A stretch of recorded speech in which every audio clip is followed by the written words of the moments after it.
Good morning, ladies and gentlemen. Welcome to another episode of the Armchair Racers podcast. I'm the co-host Austin Belke. Alongside me always is my co-host Kenny Kibbe. We're going to get right into it today. Got a long one for you guys, so we'll start with the Kansas Cup race recap. Kenny, what were your thoughts on Kansas? Good race, yeah. Yeah, it was all right. There was kind of some comers and goers. A lot of some varying strategies, some kind of longer green flag runs.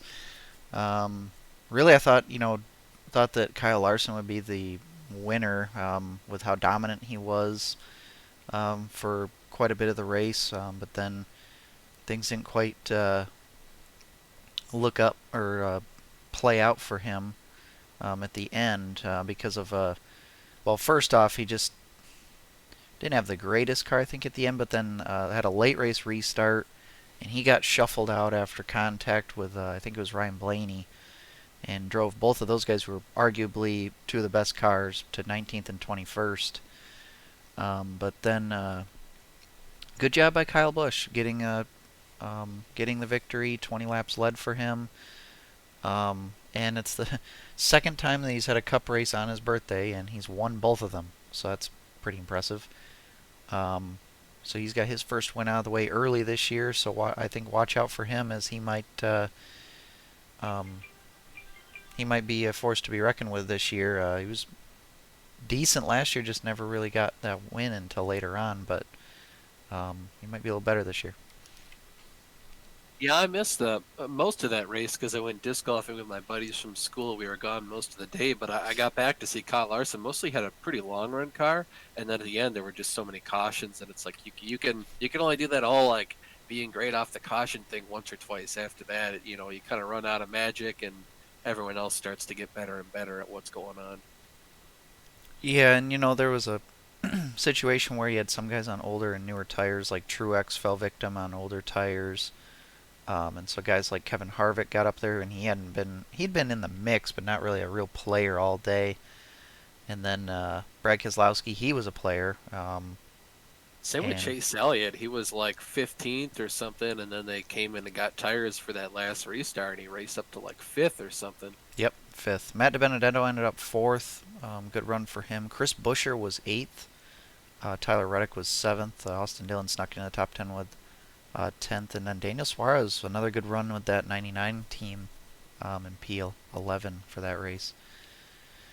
And Um, speaking of which, at the end of the race, both the JTG Daughtry cars got just killed. I mean, it's not often they both survive the entire race, but whenever they do, they both get killed in the span of like 5 laps. And this time, Stenhouse already had damage, and then they both got killed in the same caution. That was that was bad. yeah, so you had Christopher Bell lost it and spun down the track, and Stenhouse hit him, which pushed him back up the track, and Ryan Preece was up in the high line just minding his own business and swiped Preece, which pushed him into the wall and basically ended both of their guys' days, which was quite unfortunate. But yeah, when it rains, it pours for those guys, it seems. Yep. Speaking of two-car teams, though, we'll head over to F1. They were at the Catalunya. Pretty good race. Lewis Hamilton, I believe, was on pole as always. If he wasn't, it was Max Verstappen. And, it's been a while since this weekend. But yeah, going down into turn one, Max Verstappen got the lead from Hamilton. He was out front for a while, and then Lewis came in and got tires. Then Max had to come in and get tires to protect the undercut, and then they left Max out there for so long. Lewis came in and he caught Max in a big hurry with his new tires, and he was just faster overall. And then Lewis came into the pits again, and like they were going to undercut them, and basically Red Bull just didn't cover it. They just left Max out there for the entire rest of the race and just said, "Oh, if he gets past, he gets past." And Lewis came out with his new tires, drove down a 20-second deficit in the last like 20 laps or so, past Max, and that was history. So Lewis Hamilton won, Max Verstappen was second, and Valtteri Bottas was third. Um, Perez was doing okay. Again, he needs to be further up there, but just kind of unfortunate that he can't really get up there and play with those guys as often as Red Bull needs him to. And I'd certainly like him to do better, but I know he's doing his best. And McLaren got their another double points finish, so they are still the only team to have two cars in the points for every race. So that's pretty cool. Happy for them. Interestingly enough, Daniel Ricciardo got the best of Lando Norris.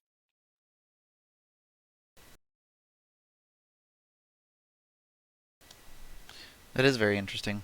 Um, but I don't think I ended up watching that race. I think you just gave me like a summary on that one. It wasn't worth watching, to Yeah. be honest. It wasn't. I mean, they had some good battles, but it was kind of like like what do you? It's like J.R. Shepard versus anyone else. Like he's probably just gonna get by him eventually. Oof. Just Lewis Hamilton's just that good, and like Red Bull's got old tires. Like it's just a matter of time. Right. But we move on to Darlington Race weekend. That was last week. We didn't have a podcast last week. Again, disc golfing getting in the way of things. But I always prefer to go shoot subpar at a course instead of being here talking. But we Darlington Throwback weekend, the first year that we've had all three series, Trucks, Xfinity, and Cup, all do Darlington Throwback weekend the same week. And first was the Trucks. That was on Friday night, I believe it was. And the story of this. There's been two stories this year for the Trucks, and that's been lots of wrecks and Kyle Busch Motorsports dominating. Um, for the most of this race, it kind of was the same thing. Um, John Hunter Nemechek was dominating, and Corey Heim in another Kyle Busch Motorsports entry, making his debut in the Trucks. He's an ARCA guy. I've followed him quite a while. Was doing a really good job coming up through the field, and but then wrecks, cautions were breeding cautions, and the cautions were really throwing everybody's tire strategy around, and basically there was a restart with John Hunter Nemechek and Corey Heim on the front row, but I believe on older tires, and guys were just really fighting wheel spin on the restarts, and you had both of those guys spinning their tires. They kind of got a little squirrely, and they kind of like hooked on each other and just spun in front of the whole field, and it collected 17 trucks. Got damage in that. Just totally changed the complexity of the race, and ended up being Sheldon Creed, who only led 7 laps, but again, there was late race restarts at the end, and Sheldon We're Creed came up talking with a they win. went green for like what 2 or 3 laps at a time, and then had a wreck. If they even went 2 or 3 laps. Yeah, I mean they had at least 11 cautions. 12 cautions, I'm sorry. 66 of 147 laps were under caution. So it was a wreckfest again, just like what Richmond was. Um, but I'm happy for Creed. He won the first Triple Truck Challenge race, and again an unsponsored entry.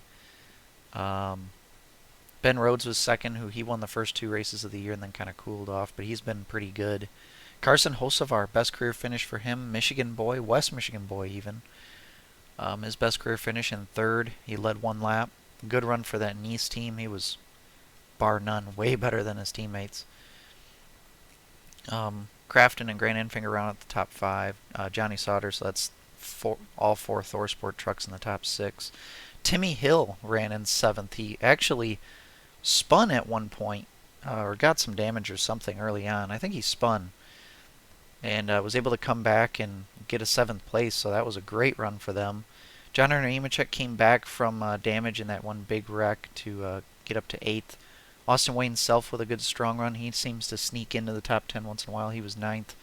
And Jordan Anderson was 10th in that one. But yeah, did you watch that race at all? I watched the highlights, the 15-minute highlight video NBC posted on YouTube. So that's all I saw of it. So get a good gist of what happened. But it mostly seemed like the first half was kind of calm, but still some wrecks, and then the second half, like after in the third stage, it was just wreck, wreck, wreck, wreck. Oh, there goes the leaders, the wreck, wreck, wreck. Yeah, those guys were throwing it 3 wide and all this stuff. They were just Well, I mean, the trucks are glued to the track half the time. I mean, they're just bricks. Yeah, they do get pretty loose on throttle though. They do, but at least it gives them the confidence to throw them in there and race with each other. So I do enjoy that. Yeah. Well, moving on to the Xfinity race. Did you watch the Xfinity race? Again, I watch the highlights. I'm into the third stage on the YouTube replay video NASCAR posted, so I've watched most of it. I understand the gist of what's going on. Well, basically, it ended up being a battle between the JR Motorsports cars. You had Justin Allgaier versus Josh Berry, and man, Berry gave it. Foreshadowing Dover.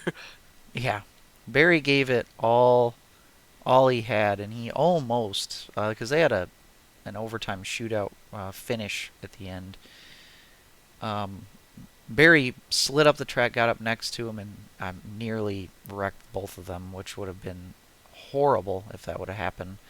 Um, but they both kept it going, and Allgaier got a win, and Allgaier's looked pretty good this year. Although I will say the junior motorsports cars they did struggle out of the gate, but they've kind of rounded a corner here. I think starting with kind of Josh Berry's win, they've kind of rounded a corner, and now Allgaier's winning. He's got 2 wins I think this year now, and Yeah, Berry. he's up to Barry has one. Yep, Gregson should have won 2 or 3 races by now.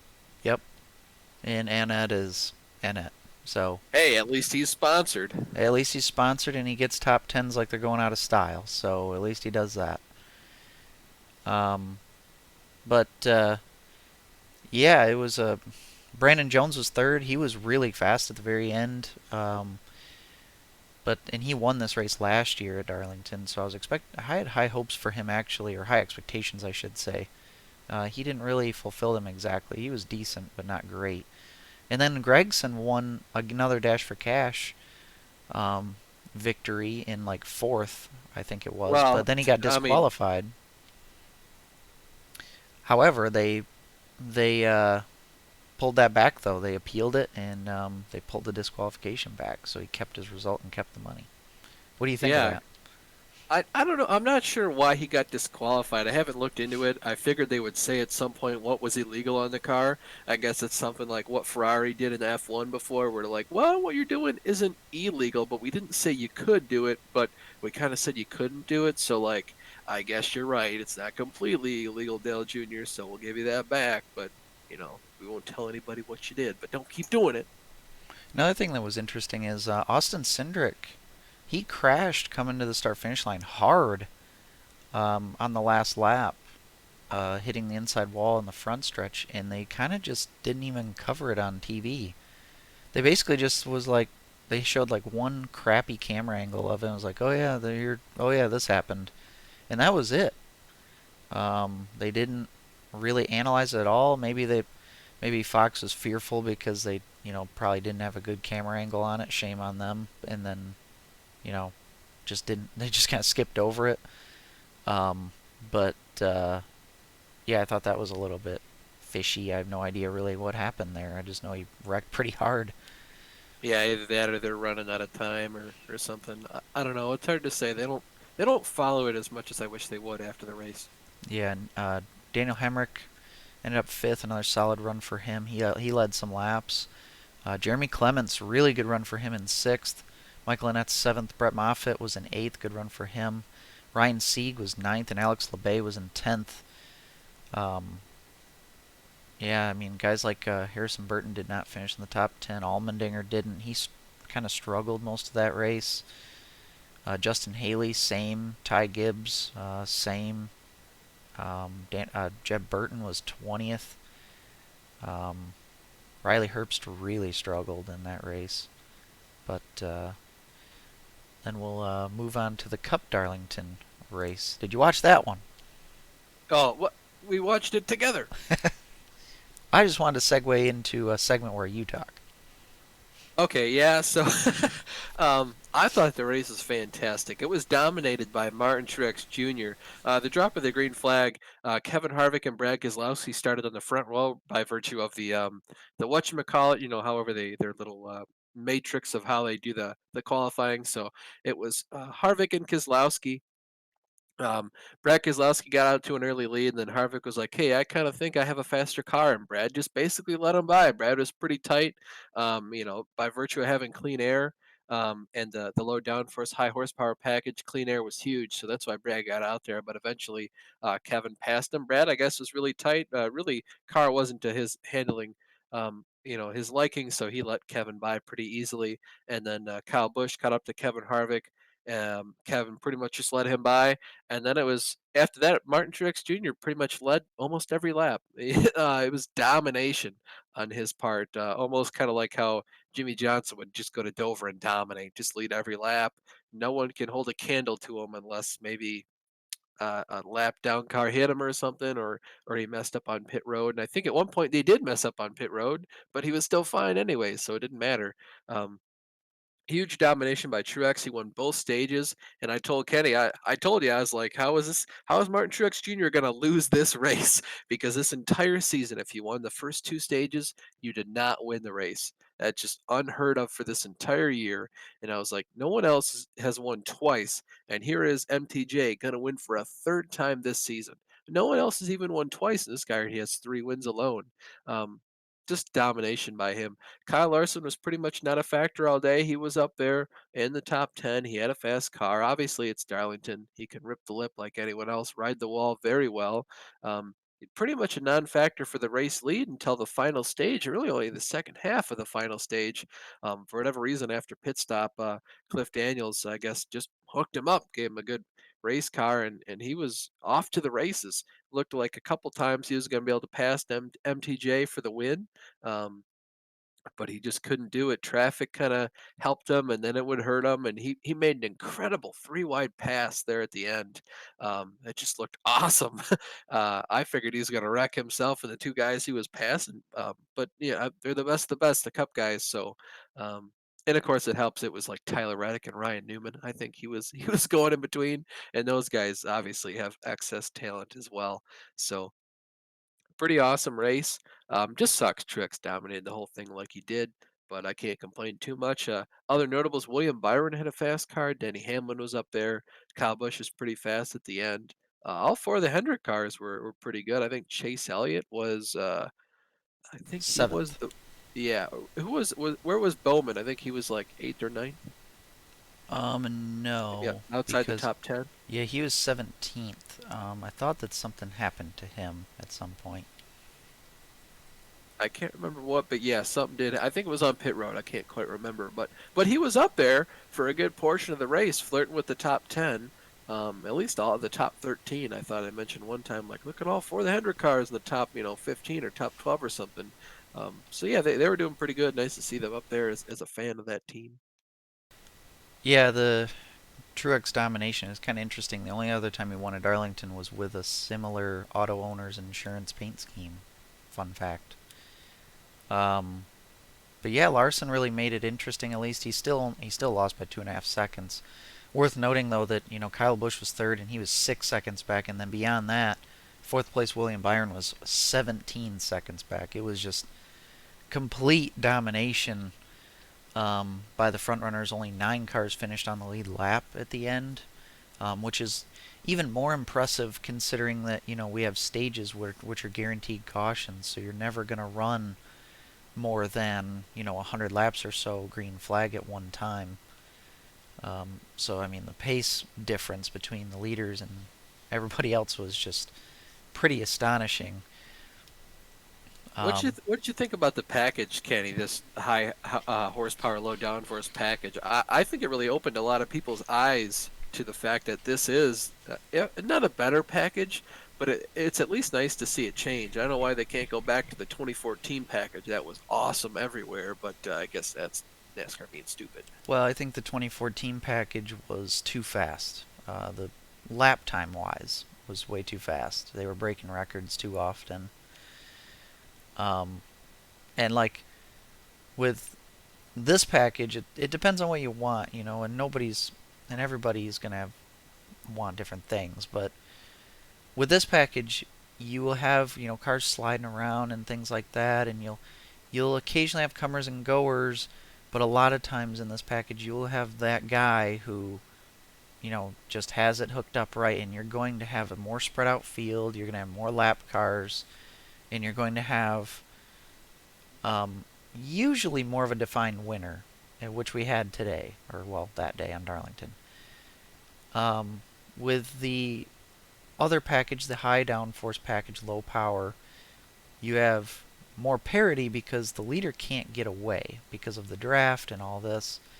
But it still makes passing very difficult except for like on restarts. So I guess it depends on what you want. I think it works better at some places than others.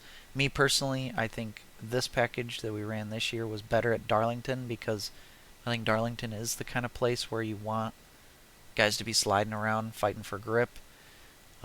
Whereas last year they were kind of just everybody would get tight and you're nearly full throttle all the way through turn 1 and 2. Um, wasn't quite as much of a challenge, I think, and I think Darlington should be like what it was this past week. I did enjoy the defined winner. I just wish he wasn't so, out there compared to the rest of the field. But to Larson's credit, he did, chop the lead down to like what 3 or 4 tenths of a second a couple times. So that made it interesting. But we'll move on to Dover. Miles the Monster. Kenny, I know you watched the ARCA race. I haven't even seen the 15-minute recap. Yeah, so it was pretty well dominated by Ty Gibbs again. Um, but there were some right front tire failures. Some cars hit the wall quite hard. Um, and some guys were really pushing the limits on each other and getting together. There was like 16 or so cars in the race only. There wasn't very many, but Josh Berry did get some seat time in that race.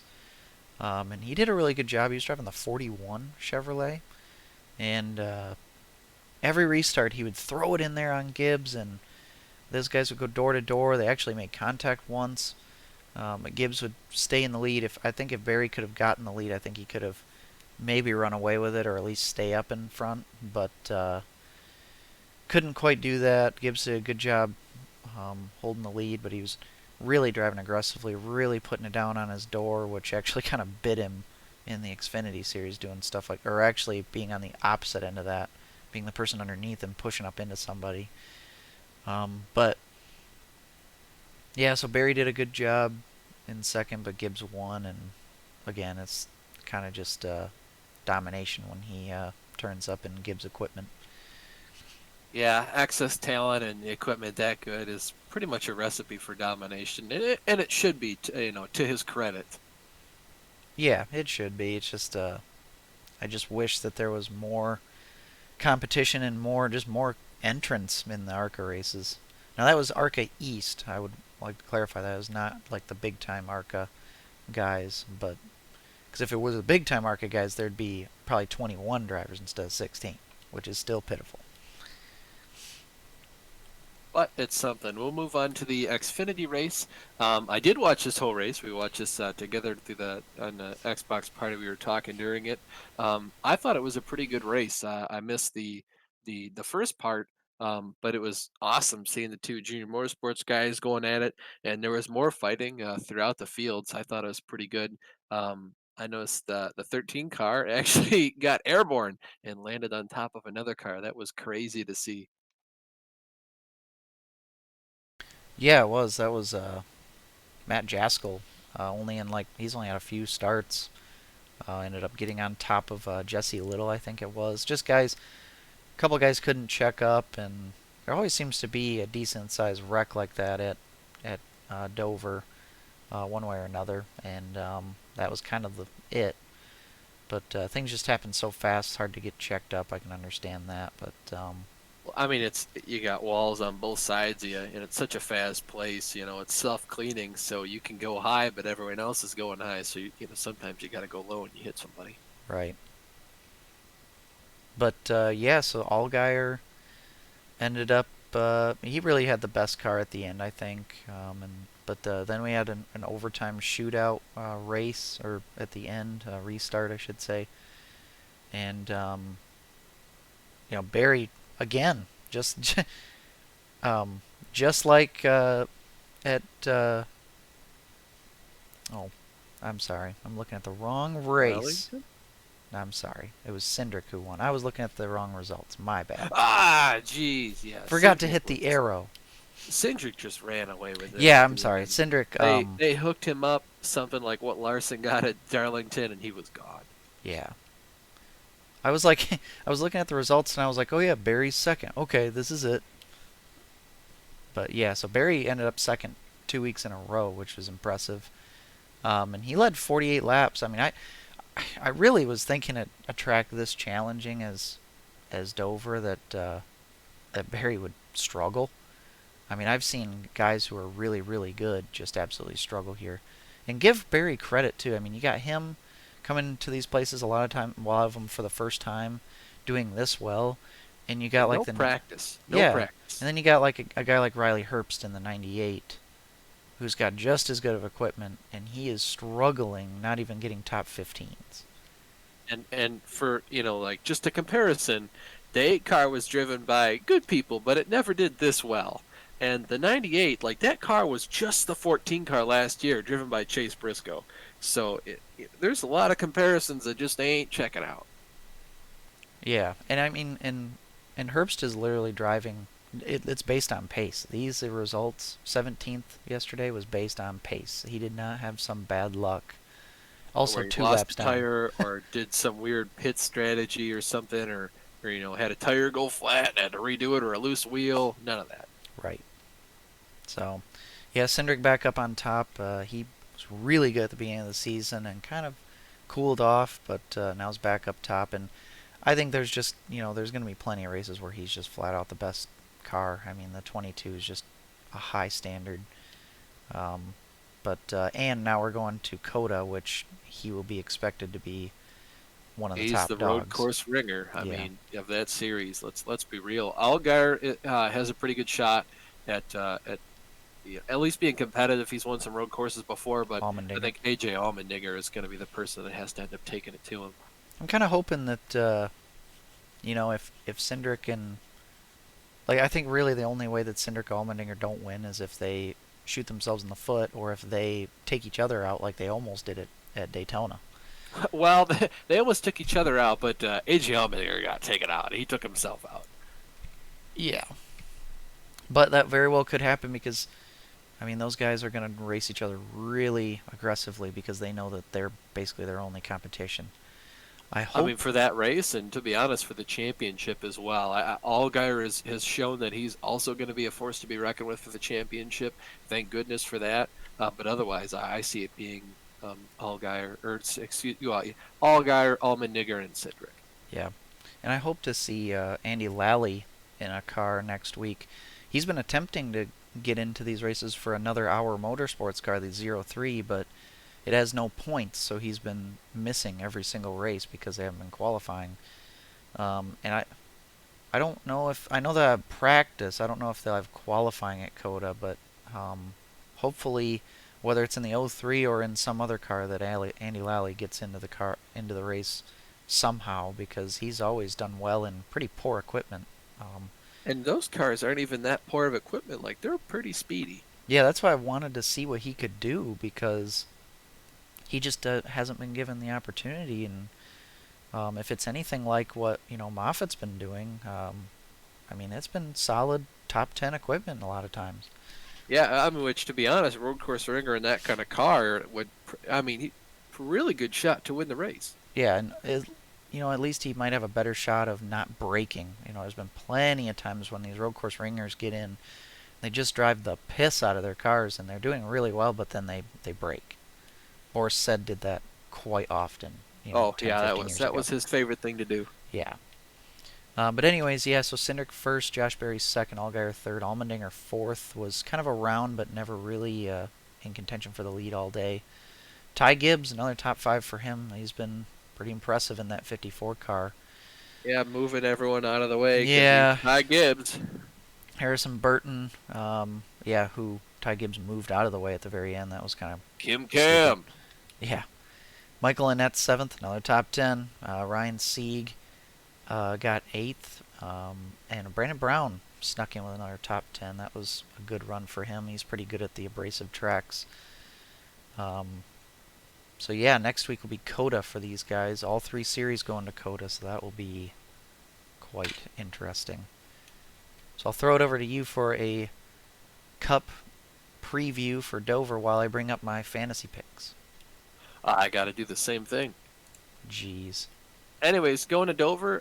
Last time we were at Dover was pretty much dominated. I'd say by JGR.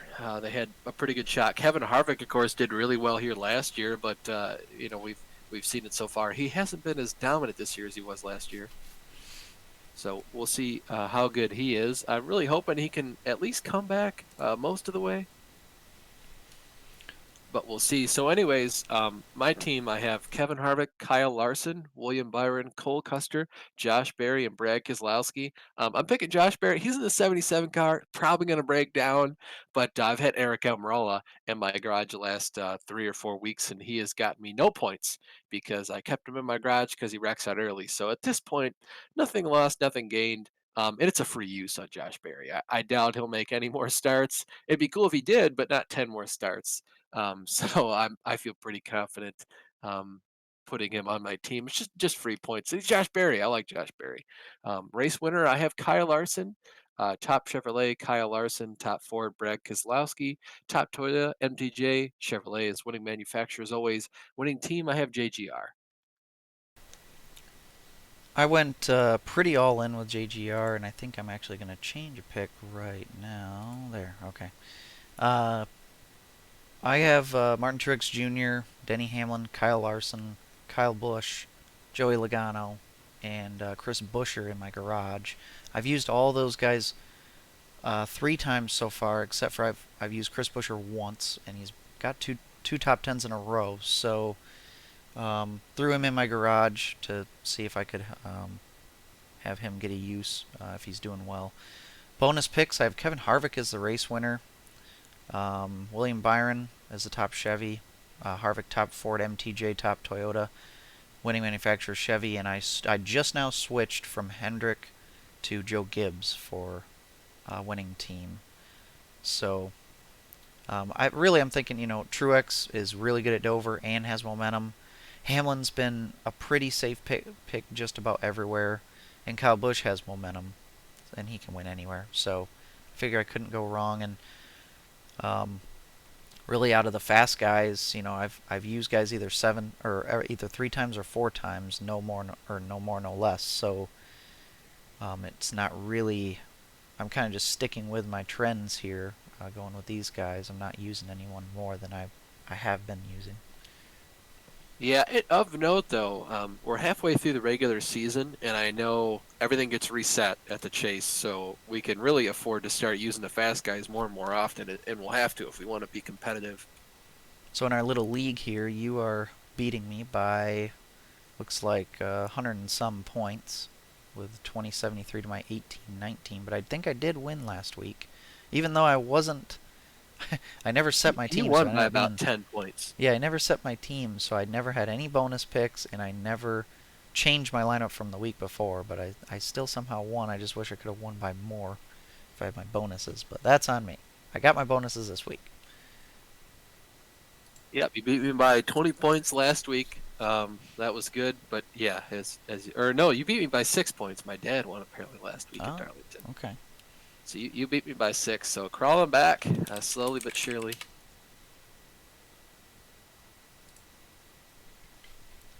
So Austin, go into IndyCar now. Let's talk about IndyCar, Indy Grand Prix, Indianapolis road course. I know you and I were kind of pulling for one particular driver, and another driver, pretty pleasant surprise, ended up winning.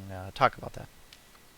Yeah, well, they had qualifying on Friday. Friday night, I was over at my buddy's house. I was scrolling through Facebook, and like Roman Grosjean qualified P1 in his third ever IndyCar race. It is awesome. I knew he had talent. I didn't know he had this much talent. I didn't think he'd be this good. We've seen other guys from F1 going to IndyCar, like Marcus Ericsson, Juan Pablo Montoya, Takuma Sato. I think he was from F1 originally as well. But yeah, I mean, Marcus Ericsson was kind of the same boat Roman Grosjean was in terms of finishing, driving the Alfa Romeo. Of course, those guys were usually close together on track. So to see Ericsson go over there and just kind of flounder and be lucky if he got a top 10, usually finish in the top 20, maybe around 15th, to see Grosjean show up and do this well, pretty impressive. So yeah, like you said, qualified on pole, dropping the green flag. He got away pretty quick. He got out to a decent lead of 2 or 3 seconds. Um, quick little caution. Scott Dixon qualified in the back, and he started on the black compounded tires. So immediately he just went to the red compound, which fulfilled his requirement of running both compounds at least once during the race. So that was a very smart decision on his team's part. Of course, he was already in the back. He didn't have much to lose. And the red compound tires, for those listeners who don't know, were so much better than the black compounded tires at this place. Usually, I know Paul Tracy mentioned it. Um, Usually, the pace difference is close, but it's not like massive like it was yesterday. So that was kind of weird. Bit of a standout in terms of tire strategy. But yeah, Romain Grosjean went out. He stayed on the reds for the first 3 pit stops, I believe, and then he went to blacks in the middle, and then he went back to reds for the end. But during the pit strategy, I don't. I mean, he got undercut twice by Renus VK and the Ed Carpenter team. They basically pulled him in like 1 lap ahead of Grosjean, and then the last time was 3 laps ahead. And he went to the black compounded tires on his third stop, and then went red to the end, whereas Grosjean had black and then red to the end. So the undercuts really helped. And then he had like a 8 second lead over Romain Grosjean. For like the last 20 laps or so, and there wasn't much Roman could do. But good race, very exciting, just to see the racing, and cool to see Roman up front. Yeah, this is what interests me about IndyCar is you really have no idea who's going to be fast in a particular week, and you got the guys like the Joseph Newgardens, the Scott Dixons, and stuff, and like Dixon qualified terribly, and he made a really good run, getting all the way up uh, after starting 16th, got up to ninth, which is a pretty impressive run. But really, at a road course race like this, in most cases, if you're starting outside probably the top 10, I'd say you can probably pretty much round out getting a victory, which is not a great thing, but it's like I like that it puts emphasis on qualifying and rewards the guys who are fast. And um, I mean, VK though did start seventh. He did not start exactly up in the front, and made his way up there. They had a really good strategy. I'm really happy for the Ed Carpenter team because I've always rooted for Ed Carpenter and the guys he's had driving for him. Cool guys. It's a Chevy team too, which is a bonus.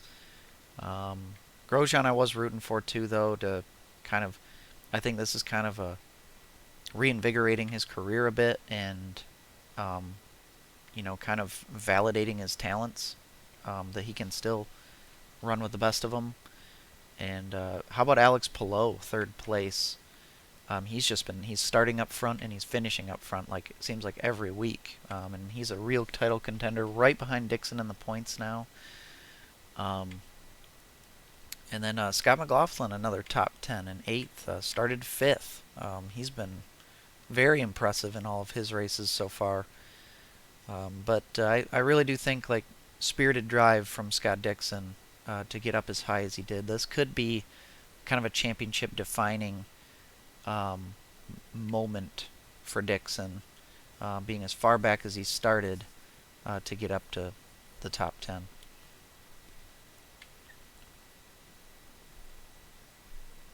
Yeah, I think this is just a true testament to how fast he is and just how much his team never gives up. And they're always they really think two steps ahead of where they are to see if they can't get him further and further up the field. So I feel like this is going to be one of those things that we can point to at the end of the season to either say this is what kept him in the title hunt or this is what made sure he was a champion.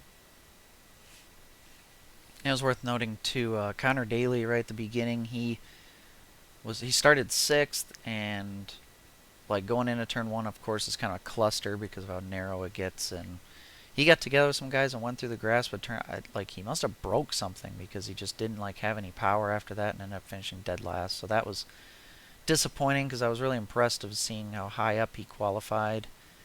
But I know he'll be going for the Indy 500, and he's been pretty strong there. So hopefully he'll run better there. Jimmy Johnson ended up 24th out of 25 cars, another struggling day, but he didn't spin out this week.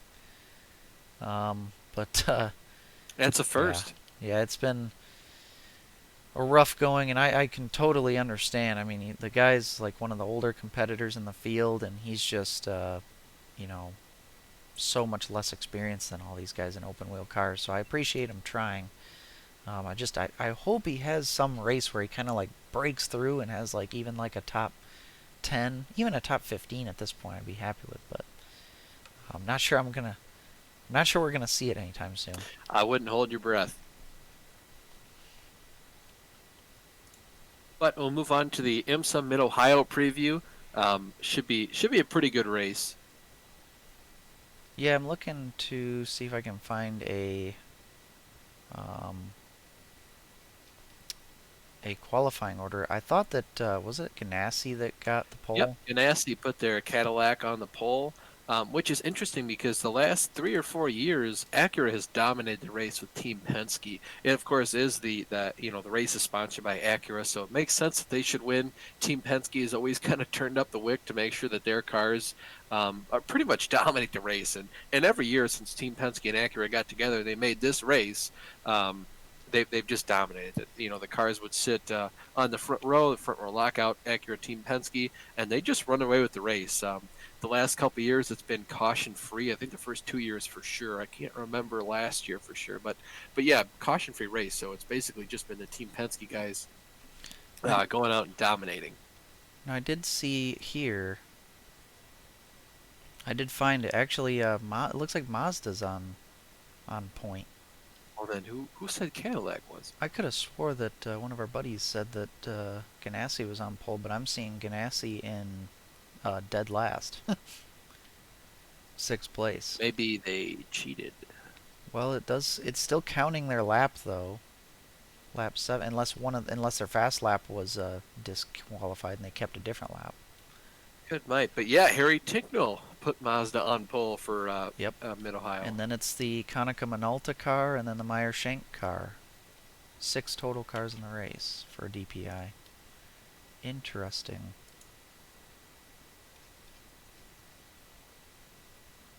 And then there's LMP3s racing this week. There's 6 of those as well.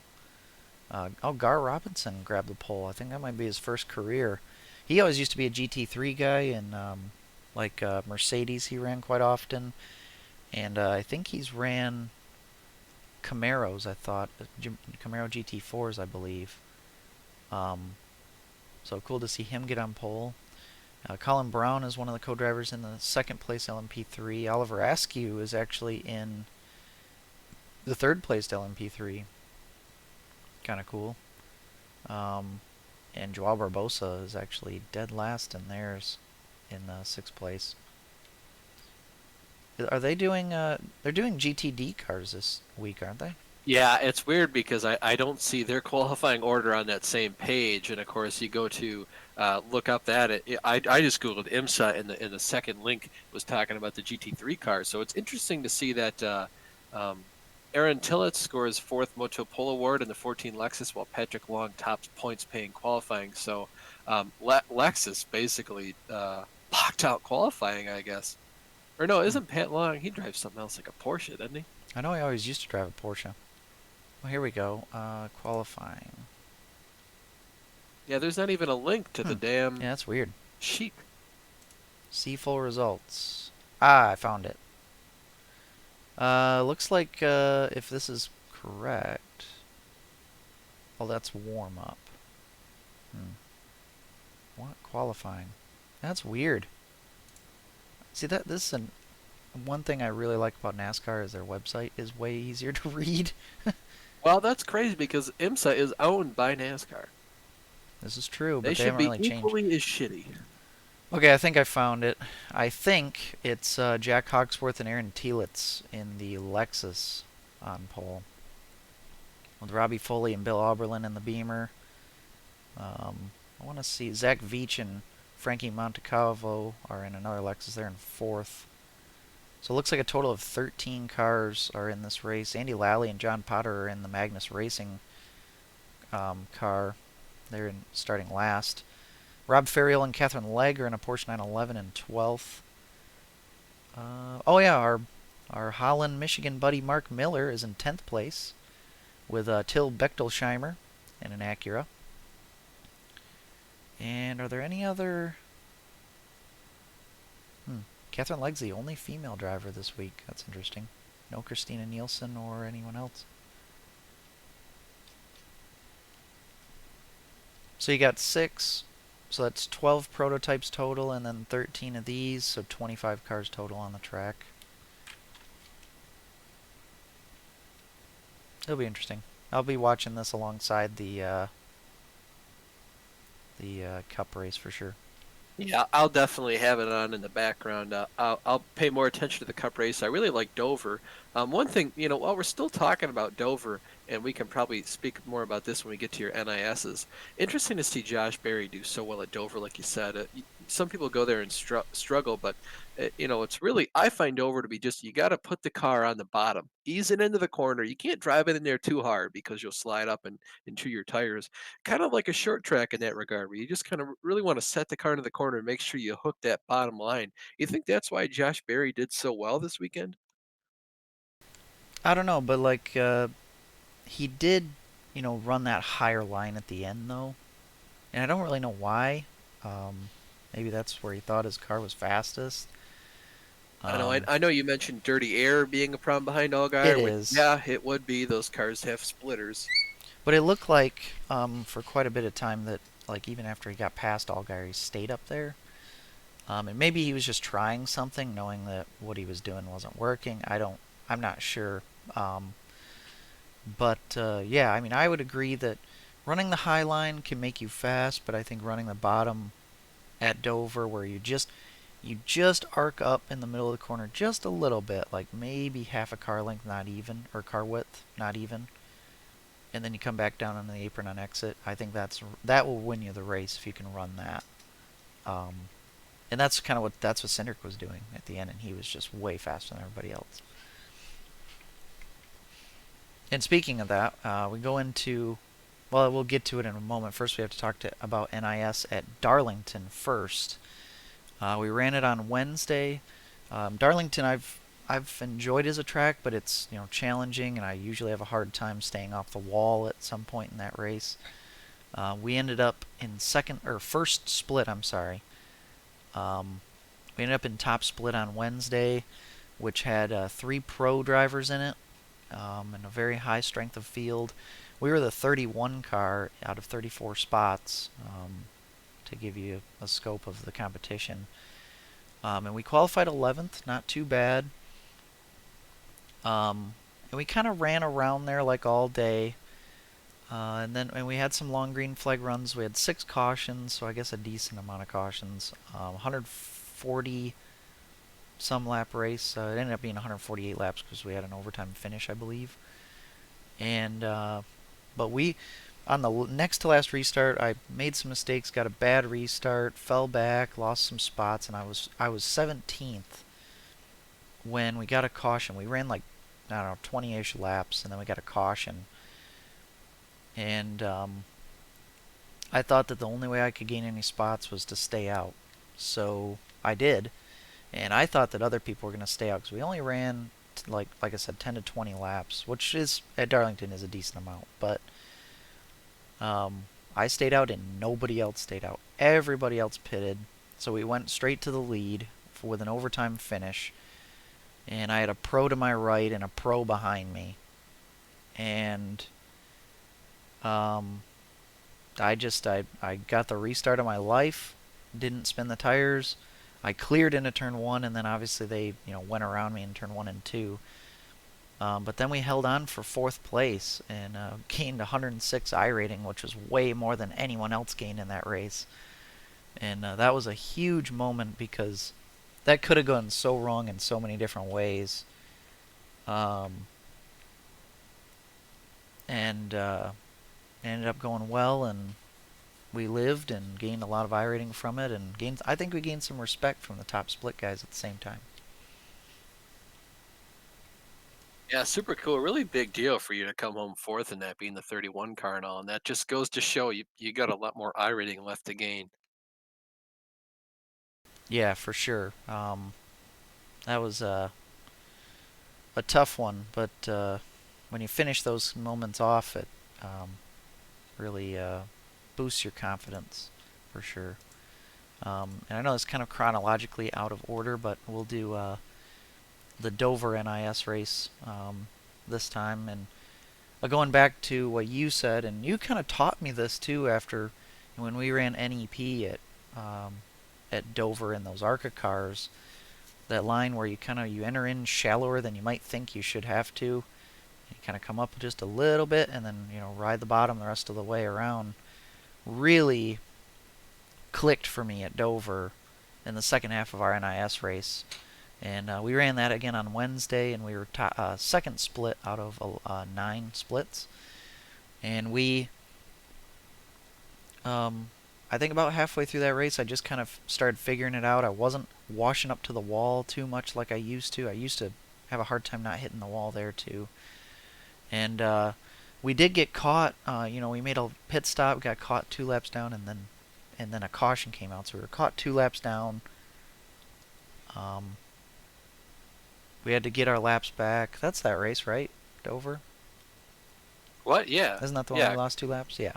Yeah, because we Yeah. pitted early, and then the caution came out and screwed us. Yeah, and so then we just came back and ended up 7th place. We started 13th overall, and we're kind of running in the top 10 before those pit stops that screwed us. But we ended up getting another top 10, and we took over the Division 2 points lead in NIS, and we still have it actually. So I think we'll actually have it locked down going into next week, which will be COTA, which will be, it might be a decent race if we can keep it on the track. At the Daytona Road Course we were pretty decent. I got like 6th in that one, so hopefully I can do the same there. Yeah, so thanks for your help, Austin, on Dover there. Really helped me learn. Yeah, well, I felt bad because I told you to pit right away when those other people were pitting, and you came down. I know that one time you slowed down, you missed pit road, but that didn't kill us. What really killed us was going down, pitting, and then coming back out, and then a caution happened, and that really trapped us 2 laps down. So we pretty much had to get the wave around that first time, and that was a gimme. That was a given. We were just going to get the wave around that time. But the second time, you and I were really on the fence about whether or not we should stay out, take the wave around, or just pit and try and get the lucky dog or get the wave around later. And luckily, we chose to stay out and take the wave around. And I think that's what we'll do in the future. Just because you can count on getting that lap back. So yeah, that was pretty nerve wracking, I guess, because I was worried whether or not we'd made the right call, but it worked out, and we rallied back pretty miraculously on your part. Yeah, we were quite fast. Like the next to last run, we were really fast because we came from basically 18th or 17th, basically up into the 8th or 9th by the end of that run. That was a really fun run coming through the field like that, and we were on equal tires to most of those guys too. So it was like we were just really And you fast. had damage too from passing that one guy who just decided to lose it and come up India, or just I don't know, he fucking hacks. But Yeah, yeah, yeah, we did have one where a guy spun out in front of. Well, 2 guys were next to each other in front of us. Guy pushed up into the other. That guy hits the outside wall, comes back down the track right in front of us. I check up, miss him, and then the guy behind me just doesn't pay attention, runs into the back of us. Gave us some damage. Wasn't too bad. that But gave you rear end damage. Yeah, and that wasn't bad. I don't think that killed us too much. I'm mostly talking about when we were trying to pass that one guy on the outside, and he just decided he was going to go up to the wall, and he kind of hit us, oh, put us into the wall a bit. I don't know who that was. As far as I'm concerned, that's more of a hack move. yeah, But Latar, I don't know what he was doing, but it's racing. I think that guy's name was like Robert Schmitz or something. I don't know what Uh, it was, but yeah, I just got to his hacks. outside out of turn 2, and then he gave me the top side down the backstretch, so I took the outside, and then he moves over, and I end up hitting him and the wall. I'm surprised that it didn't hook him into the wall and wreck both of us, but I guess we'll live to fight another day on that one. But yeah, that did give us a little bit of damage, but the car did still feel good. Now we'll move back a week to Road to Pro at Darlington with the trucks, and that race was a struggle. We got damage early. We were behind a guy, The and ultimate hack. yeah, I mean, not the ultimate. He's up there, top 5. yeah, we were behind this guy, and lo and behold, we ended up racing against him in NIS the next week. But we were behind him, and he got up into the wall, and I was already right on his tail. And Like a hack. Yes, and I ran into the back of him, and it pushed him into the wall again. And he started yelling at me because I didn't check up for the wreck. And I was like, well, I did. It's just I was right there, and I couldn't react in time, and I didn't expect you to get up into the wall. When you're running the wall and you get up and into the wall hard enough, you can't get off of it. You slow down so much, I can't get off the wall. So it's whatever. You're going to have low lifes and stuff like that happen and cuss you out, but it is what it is. So I think we could have probably recovered a little better than we did, but we only had one caution that whole race. So we ended up running around. We tried our best with pit strategy, which I was glad that we short pitted to get us up as far as we could. And then we started 11th and we ended up finishing 16th, one lap down. Only 10 trucks finished on the lead lap. 2 guys were way faster than everybody else. They actually finished in a dead heat, too. 0.000 seconds. And I never went back and watched that finish. Yeah, I know we wanted to, but we forgot. But yeah, they were 5 seconds ahead of third place. They were way faster than everybody else. They were flip-flopping all day. And we just, I think I maybe could have gotten like 10th. I'm thinking if we had a clean truck. I don't think we No, would have been way amazing. faster than that. We would have been like at least top 10, between 5th and 10th, I feel like, because if you had a clean truck and we still played the strategy that I played, you would have been way higher because we had passed so many people just on pit strategy alone. And your truck was so damaged. I mean, people would catch you in the straightaway like you were nothing. I mean, you were we were good in the standing corners. still. Through the corners, we were fine. Not better, but we were fine. So if you had the straightaway speed like everyone else did, I think we would have finished at least in the top 10. I think top 5 is out of the question just because it was green flag for so long, and it's hard to manage your tires and pass those guys, especially starting 11th. It's really hard to pass there. But I feel like using our pit strategy alone, because that would have gained us a lot of spots, and it did. It just sucked that our truck was so down on straight line speed. Right. And because without pit strategy, I think we would have been 22nd or something. And fun fact of this too is the guy who ended up second in that photo finish, he led 126 of 140 laps, and the guy who ended up winning only led that last lap. So that was probably insult to injury for the guy who ended up losing that race. Saving your stuff, man. That's all it is. But yeah, great job by you to keep your head in the game and finish with such a beat up truck, and really happy that we could do the undercut and it worked out. Yeah, I really salvaged what we could on that. We gained like 2 I ratings, so we didn't lose any. And we were in a dead battle for the last place to gain I rating. I told you, I was like, there's 31 cars. You need to finish 16th or you lose an I rating. Yeah, so yeah, this guy ended up trying to get up to us and kept sticking it down in there, but he was kind of he was like kind of backing out of the move every time, so I was just gonna keep riding the top side and not give it to him the last couple laps, and was able to hold on for 16th. And good thing we did, or else we would have lost probably like 5 I rating. Yeah, probably 5. Yeah. I mean, he had the overspeed down the straightaway, so he could really draft up and get on your inside, but he'd just get too tight on the bottom. But glad to get out of there with good runs for both races at Darlington, really, or at least decent. Dover is another challenging track. I'm glad we had good runs this past week. Next week will be no Road to Pros at Charlotte this week. Forgot about Charlotte, yes, that's correct. So that could be a good or bad. As far as decent, like regular pace, probably pretty good. There's just a lot of people wreck there. And then get involved in a wreck. Yeah. So, and then NIS will be at Coda, which if we can survive the first few laps of that, I think we'll settle into probably a top 10 effort, is my guess, hopefully. But on to the league stuff. You have a bunch of BRL stuff to talk about. I do, yeah. We'll start off with GTRL. We were at Interlagos last weekend.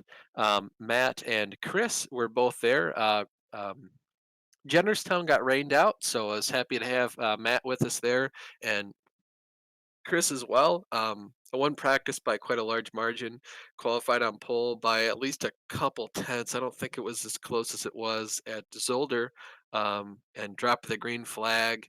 Um, I led. Chris almost challenged me down the front stretch. He certainly could have made it a lot harder on me than he did, but he backed out before turn one just because I messed up the final turn in the draft there. Those cars are winged up so much to give us a lot of downforce. So the draft is pretty useful in a straight line. But luckily, he didn't make it too hard on us, so I got to thank him for that. And then I led flag to flag, grand chalemed, so that was neat. And Matt actually couldn't get by Chris. He caught him, and then he just couldn't get by him, so he just undercut him. He basically pit early, and then used like the 6 or 7 laps of not having Chris in front of him with all the dirty air to pass him. And Matt said it was a dominating race, a domination on my part. I don't feel like it was because the lead was only like 13 seconds. So if I messed up, he would have been the winner by a ton. So I wouldn't say it was that, but it was cool to win there. Got to dedicate that to my grandpa and Ayrton Senna. God bless. And then yesterday we went to Zolder. Never raced the track before. I watched a Dave Cam video on Friday night, so he kind of taught me quite a bit about the track and the line to use and where to brake and stuff. So went there. Chris again showed up, as did Ben. And to Chris's credit, he won practice. We had been trading fastest laps, and he won practice by I think an entire tenth over me. And then in qualifying, I went out, put down a 27.4. He put down a 27.1 in my first lap, just a banker lap. But I tried for like 3 other laps and I couldn't beat his 27.1. And then on my last lap, I put in a 26.846, um, and Chris put in a 26.888. So only 4/100 separating us for qualifying on the pole. So yeah, he put the pressure on. He was really fast in the race. Um, got out to a decent lead. Chris was hunting me down. I feel like he had more pace in the BMW. I think it was a BMW track. The Corvette was just so unstable in clean air based on where the brake bias was, and I think just the setup of the downforce. So if you left the brake bias where it was, it's super lucrative because you could brake super late into the corner, but the rear end just got really, really sketchy. So you kind of had to raise the brake bias percent up. Um, but we did that. It was still kind of sketchy. Um, but yeah, I think it was a beamer track. But 3 laps in, Chris kind of went through a hairpin behind us, got loose, and almost spun out. So we got like a 4 second lead, and he would just keep making a mistake here and there, and we'd just increase our lead. So won again there. I think that's our ninth win of the season. And I couldn't say it last week because we didn't have the podcast, but I did clinch the championship. Um, because with only 3 races left after that, Matt had missed 3 races. He was my closest competition, so my lead was 195 points. And if I didn't show up and Matt won the rest of the races, he can only get 180 points. So we've clinched it. And that's good because now you can kind of sit back and relax if you wanted to. We can, but I feel like it'd be cool to go out and try win the next 2 races because we'd have, we have a shot to win 11 races, which would be half the calendar, which I think would just be cool. And also, it's nice to just win. Yeah. It's always a good time to go out there and win races. So it's cool. Padding the stats book, I guess. Yep. It helps my ego. Yeah. So. So. Yeah, 2 more races to go in there, right? Yeah, 2 more races. We should be going to Laguna Seca and I think Suzuka, which not one of my best tracks, Suzuka. So Ooh, I we'll like see. Suzuka. Hard I to know pass, you though. like Suzuka. It's hard to pass, though. Very few opportunities. So if you Yeah, can we'll just see. if you can just put down the fast lap and get out front, then you won't have to pass anybody. Exactly. And my little fuel calculator is still working out well, so that's nice. We'll move on to BRL. BRL, we were at Southern National, and then Myrtle Beach. So Southern National, go ahead and pull up the street stock results.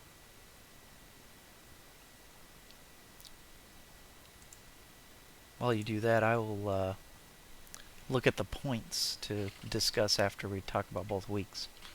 Yep. So Justin Morton qualified on the pole, or he inherited the pole because the invert. Um, Joe Segala started second, and Kurt started third. JR went up and passed Justin after 21 laps, and then I kind of followed JR through, and I was, just trying to follow JR. I couldn't keep up with him. He started to pull away from me, and he caught Justin. There were no cautions, so we never had to re-rack and repeat. Um, so we just tried to follow JR through. He passed Justin. I couldn't quite get up to Justin either. So pretty, third place, but we'll take it. Third places are nice to get. And again, the competition level is just so high. James finished ninth, so he missed the invert, unfortunately for him. But the qualifying order then is, or the finishing order is JR, Justin, myself, Matt Thunhorst, Kurt Smith, Brian Dean, Donnie Moore, and Jeffrey Harden. So that would be the invert for the next week at Myrtle Beach.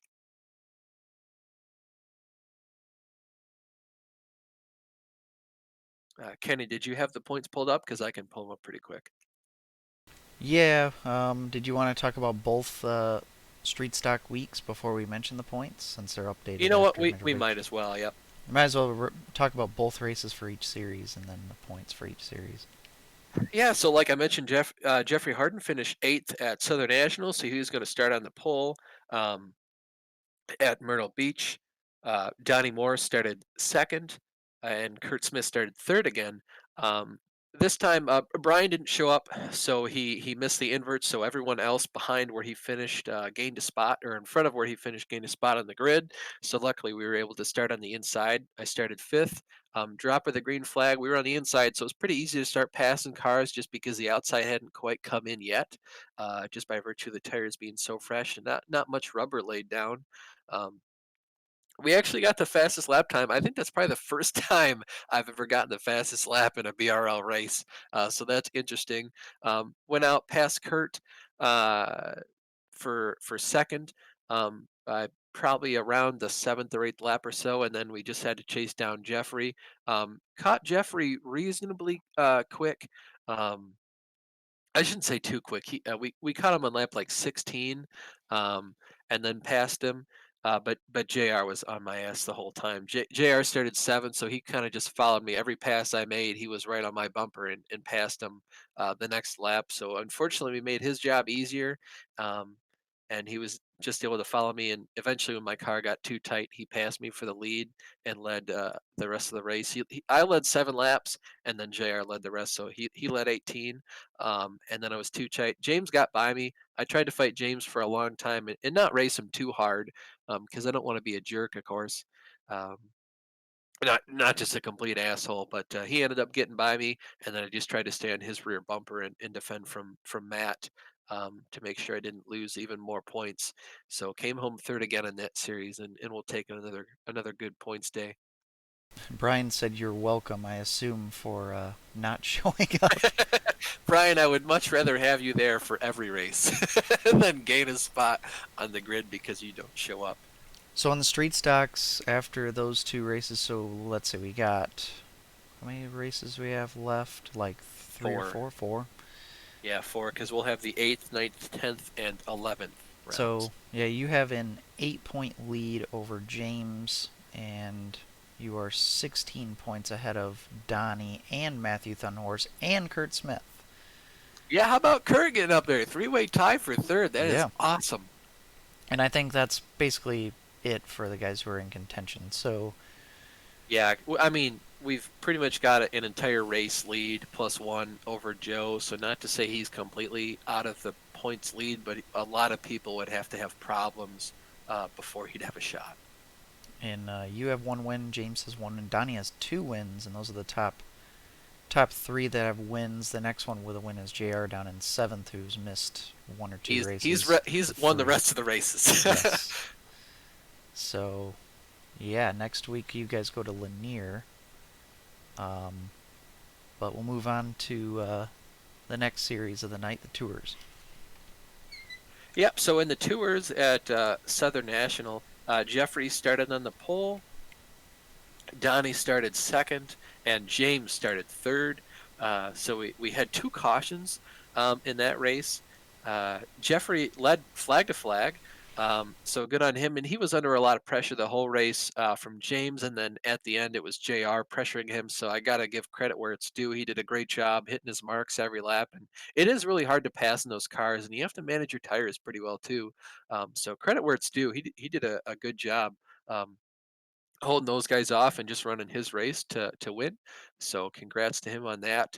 Um, and that we were just basically it was a battle from third on back the whole race. You could really be outside of someone and pinch them down and make it super hard to pass. It was almost impossible to pass. Um, I fought with Brian quite a bit. It was awesome to race side by side with him. I'm glad he enjoyed it. It's always fun getting a race with Brian. Joe was in there too, so that was a good time. Always fun racing with those guys. Um, so Jeffrey Harden won, JR was second, Matt Funhorse was third, Justin Morton fourth, Donnie was fifth, I was sixth, Joe Segala was seventh, and Brian was eighth. So that would have put Brian on the pole for the race at Myrtle Beach. Unfortunately, though, for Brian, he didn't show up. Fortunately for me, though, he didn't show up, so I got to get another spot. So thanks, Brian. I love you. So we'll Nice. go on to that. Like I said, Joe started first. I started second, and Donnie started third. So drop of the green flag. Um, I, I basically I was just gonna sit on the outside and see what would happen, just to see if I could possibly pull off the move on the outside of Joe, or at least fight him to see if I could get down behind him and just ride it out and see if I could pass him or just finish second. Because like I said, it's impossible to pass in those cars sometimes. And we got down the backstretch. I had a great run through turns 1 and 2, and then going on the backstretch, I had the lead by almost an entire car length coming out of turn 2. But Joe put the power down really well on the exit, and he was coming back at me going into 3 and 4. But the caution come out to my advantage and gave me the lead. Um, so and after that, we actually had four cautions, a lot for the first two series. Usually we either have none or like one or two, so it's pretty weird to have four cautions. But yeah, luckily I was able to put the power down early and get a good jump on all the starts. So that was nice. And we had another caution, another quick caution after that, and then we had a huge green flag run in the middle.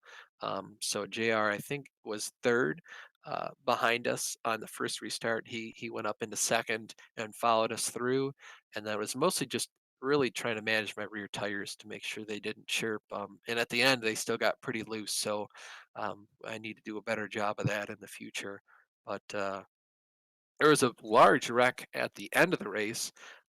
JR and Matt Thunhorse were really going at it. Looked like they were having a fun battle, really pressuring each other low, and just racing the piss out of each other in those cars because they get so loose at the end. They were throwing sliders on each other and um, just going at it.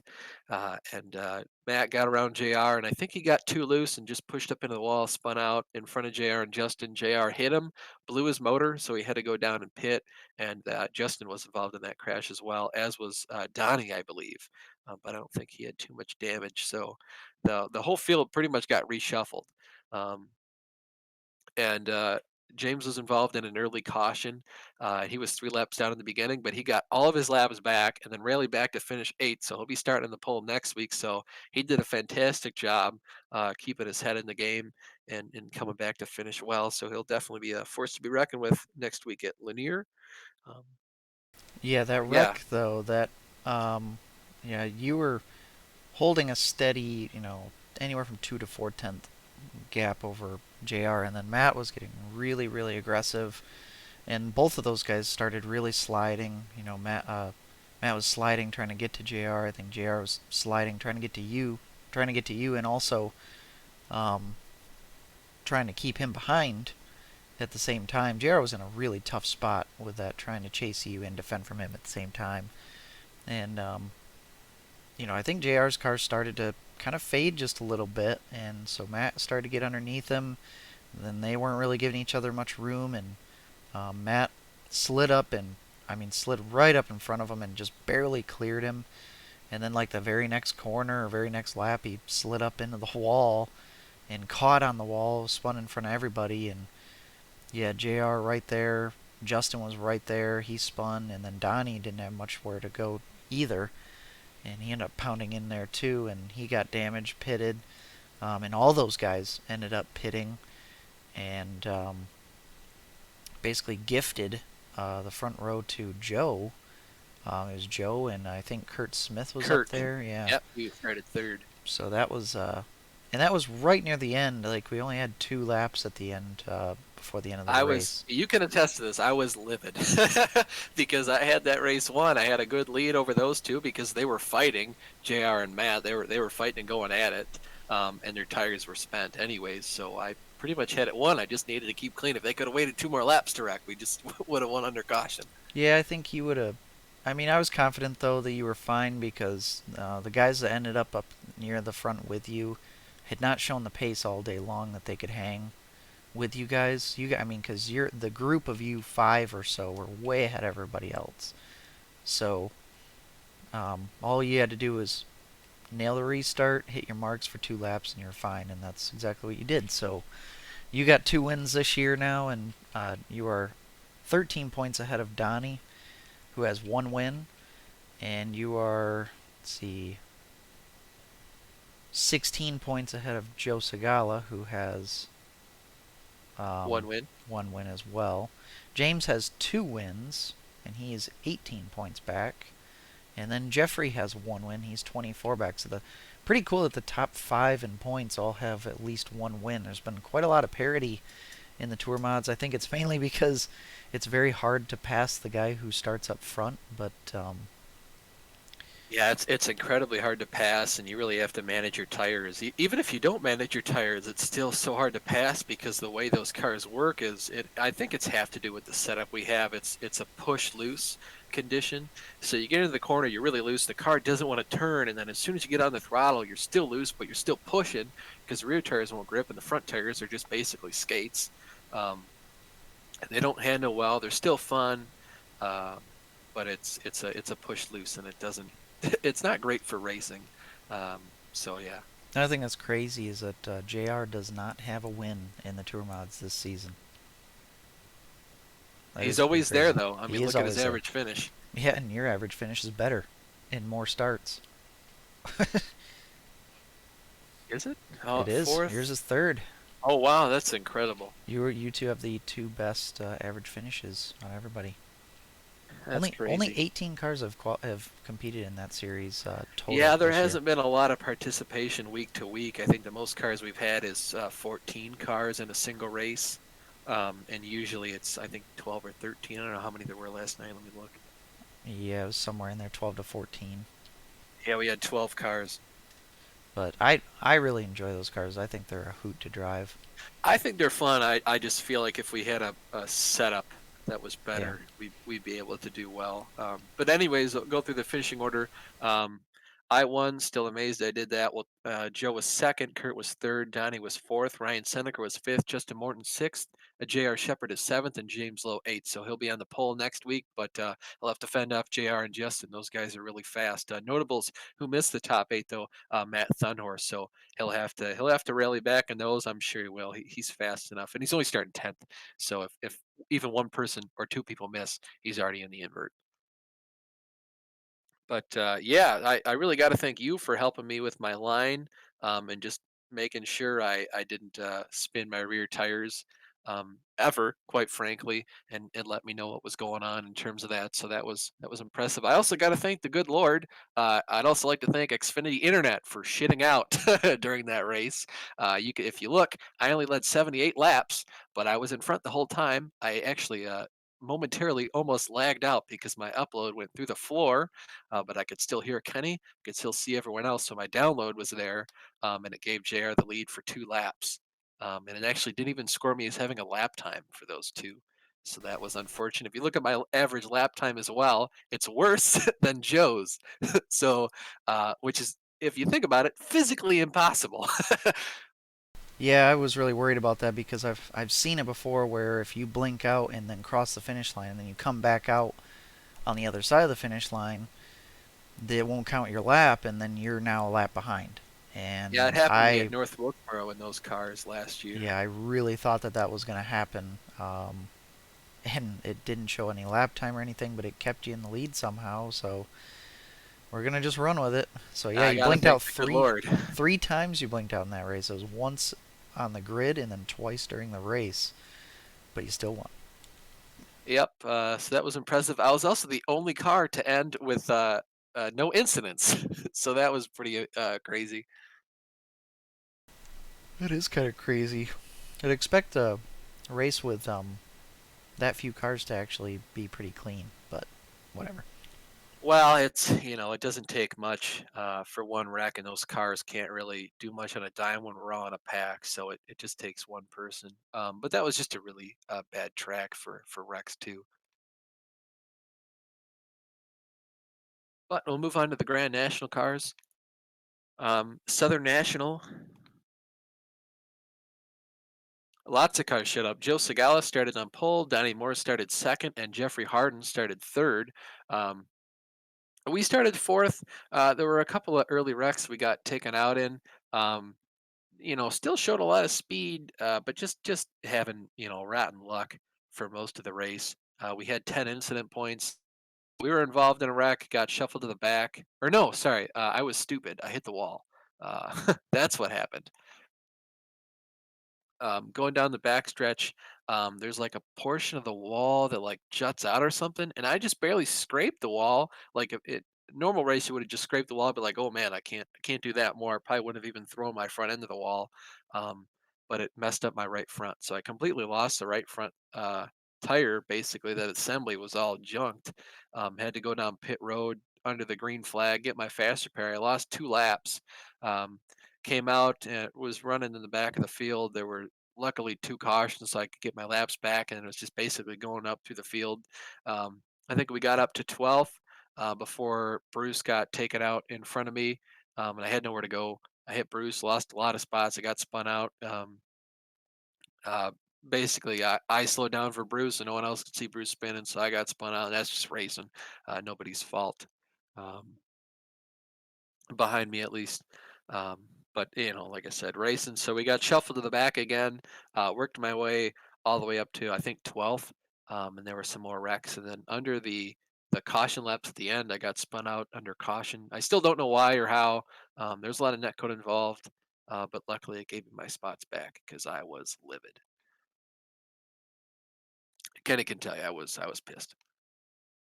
Yeah, you didn't have the most fun of times at that race.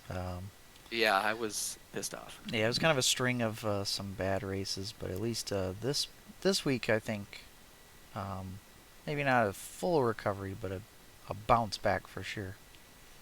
Yep. So JR won. Justin Morton was second. Matt Funhorse was third. Steven Spees was fourth. Lowell was fifth. Mike Holloway was sixth. Jeffrey Harden was seventh, and Todd Liston was eighth. So that was your invert notables who missed the top 8 invert. Of course, me.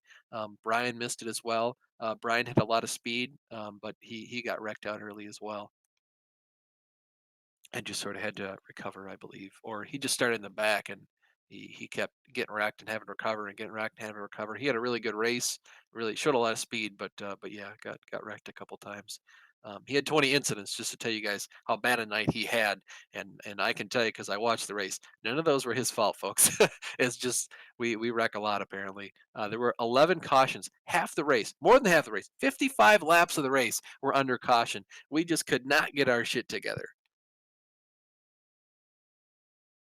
But Yeah, we'll that's frustrating when like you know that you're the kind of driver that is, and you're playing the kind of strategy to where you're going to hope for the end, a long run, save your tires, and just blow past everybody at the end. But then when you keep getting caution after caution, it kind of nullifies that.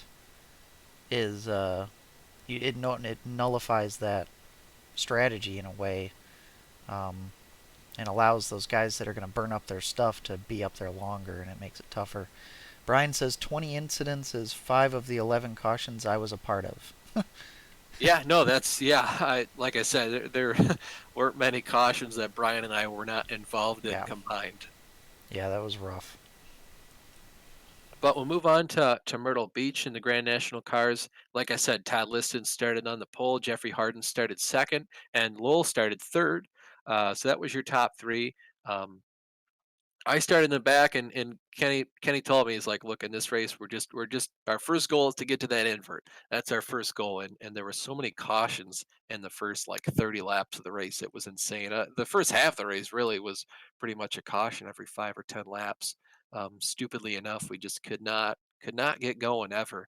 Um, and every line I was in is like the person ahead of me just like wouldn't wouldn't want to get going, wouldn't go off the green, and that would screw us up, or just wouldn't go through the corner as fast as the people around us. So we lost some positions, and there'd be a wreck, and we'd get back to net zero, and we'd go green, we'd lose some positions, and there'd be a wreck, we'd net back to zero, and then at some point we were able to start making passes. Um, but I was just really fearful of wearing out my stuff because last time we were here, I thought I was going easy, but I junked my tires. They were trashed by the end. Yeah, it was a real shame because I really didn't think he had that much damage, but we were definitely struggling a little bit more to hit that bottom line. But you were actually running competitive times to the leaders, although they were battling and stuff, but still, um, you know, if you're that much slower, you're not even going to compete with them, even because they had clean cars. Even though they were battling, they still had clean cars.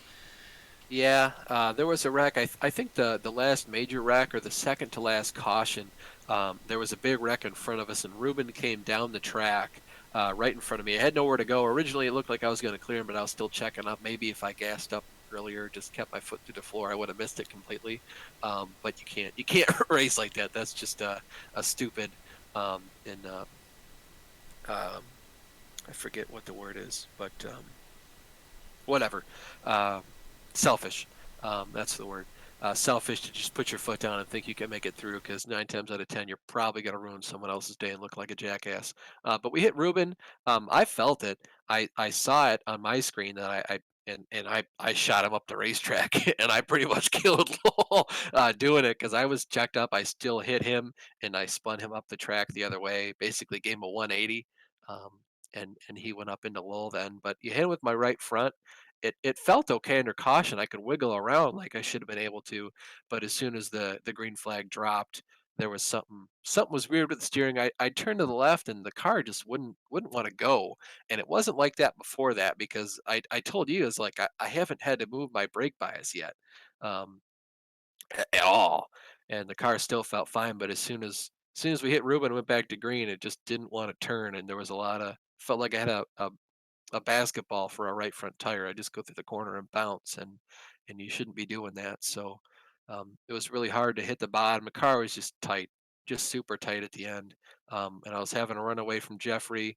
But luckily we made it work, and surprisingly, my tires weren't terrible. I had like 86 and 91 for right front and right rear, so not terrible. But I feel like we would have been a lot faster had we not hit Ruben or gotten damage.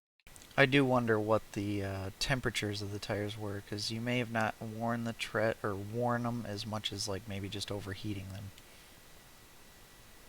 Maybe. I mean, odds are it would have been overheating because I think the toe was just knocked out of the right front a bit, so it didn't want to steer like it should have at speed.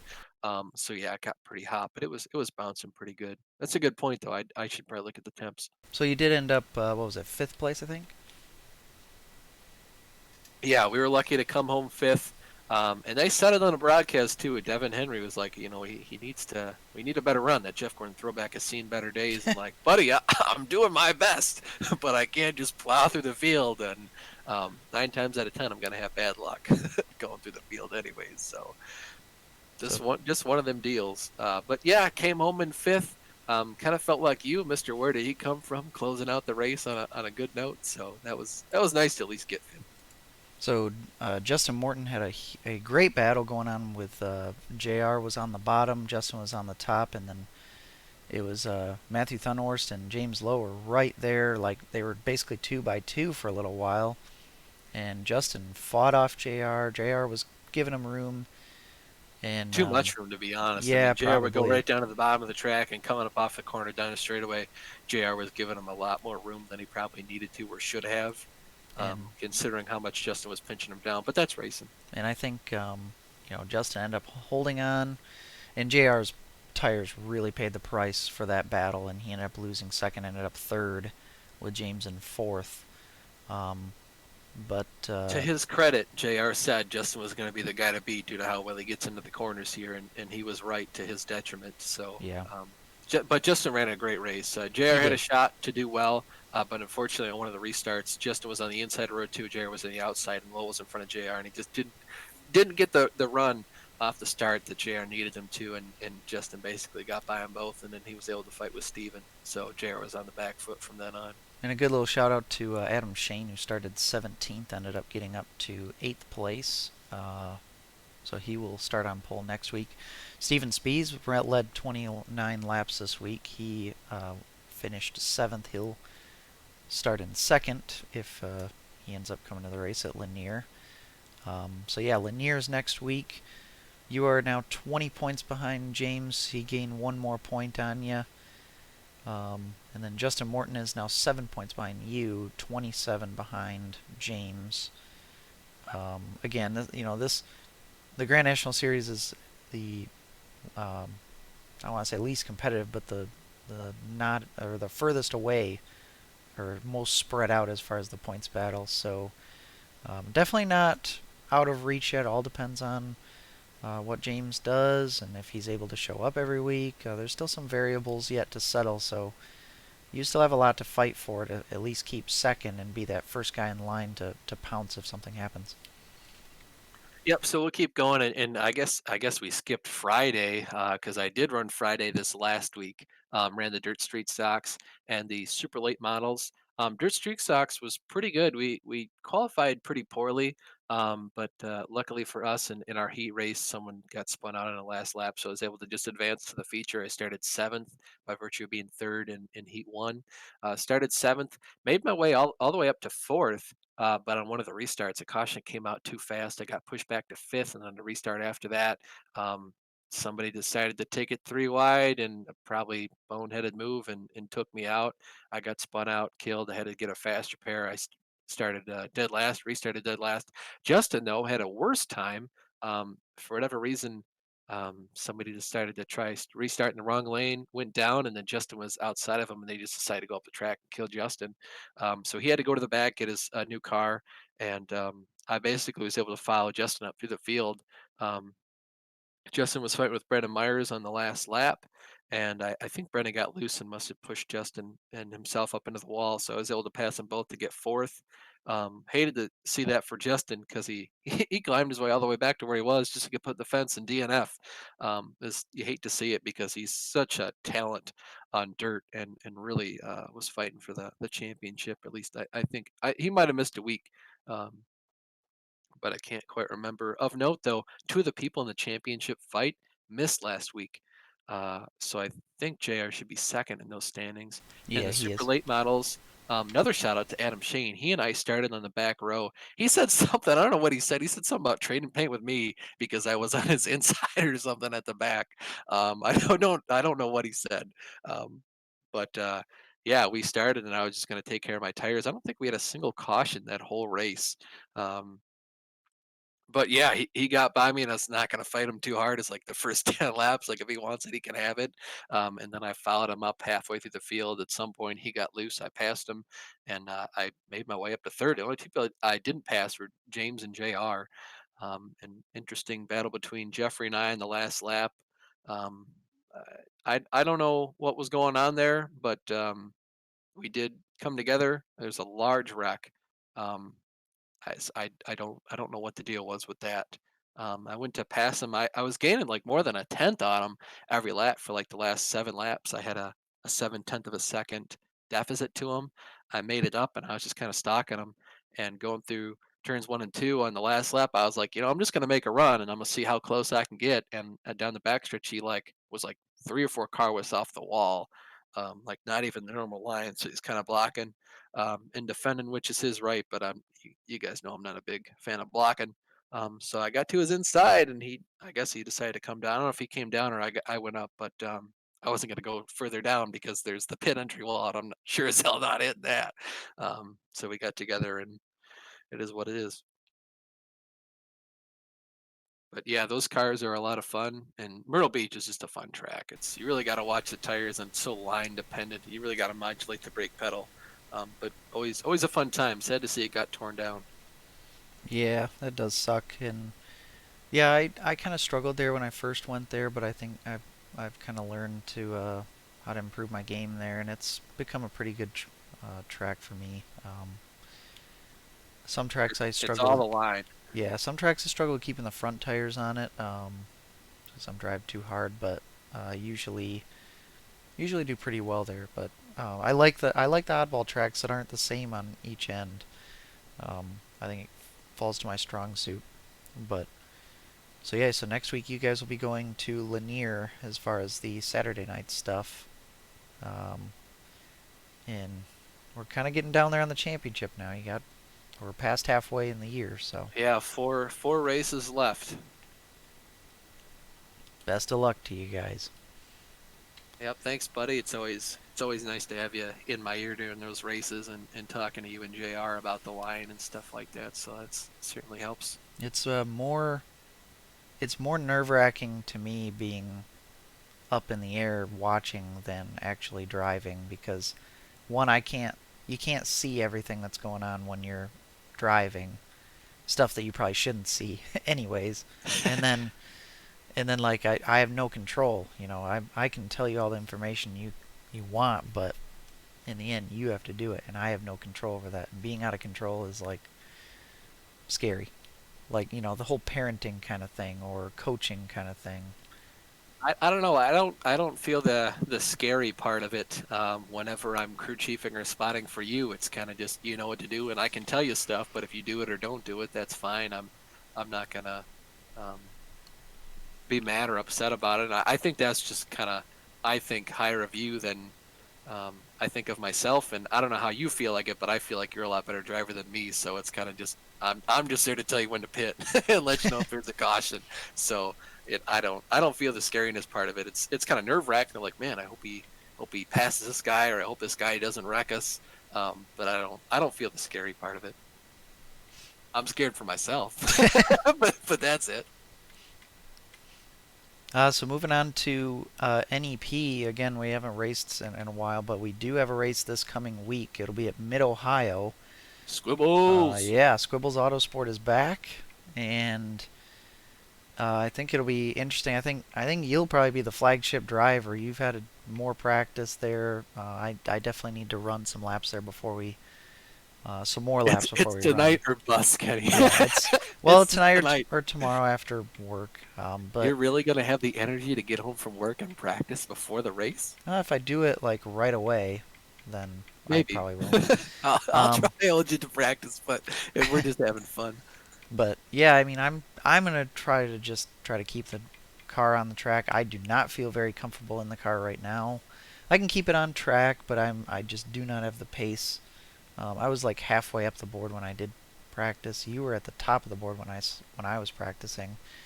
By So far, probably the hardest track on the service. Just all the elevation changes and the quick changes in direction make it super difficult. yeah, and with those cars too, with how fast we're going, it makes it pretty difficult too. Well, just the fact that they're pure downforce machines and they don't have a whole lot of low cornering speed because there's just no weight to them is what makes it really hard. And half of Mid Ohio is slow speed corners. Literally half the track is slow speed.